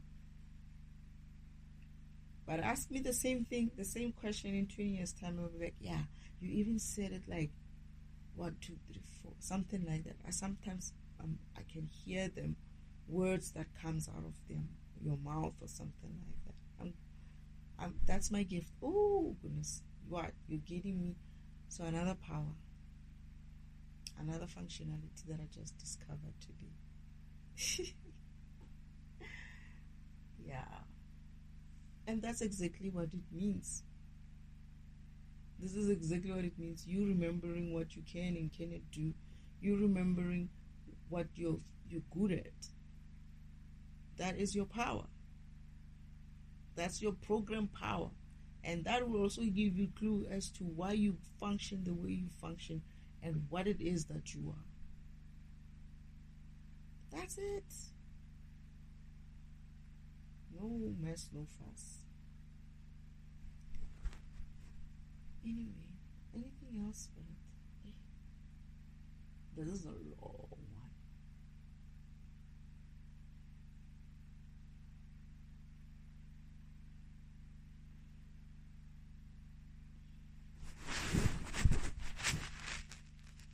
Okay. Thank you, Spirit.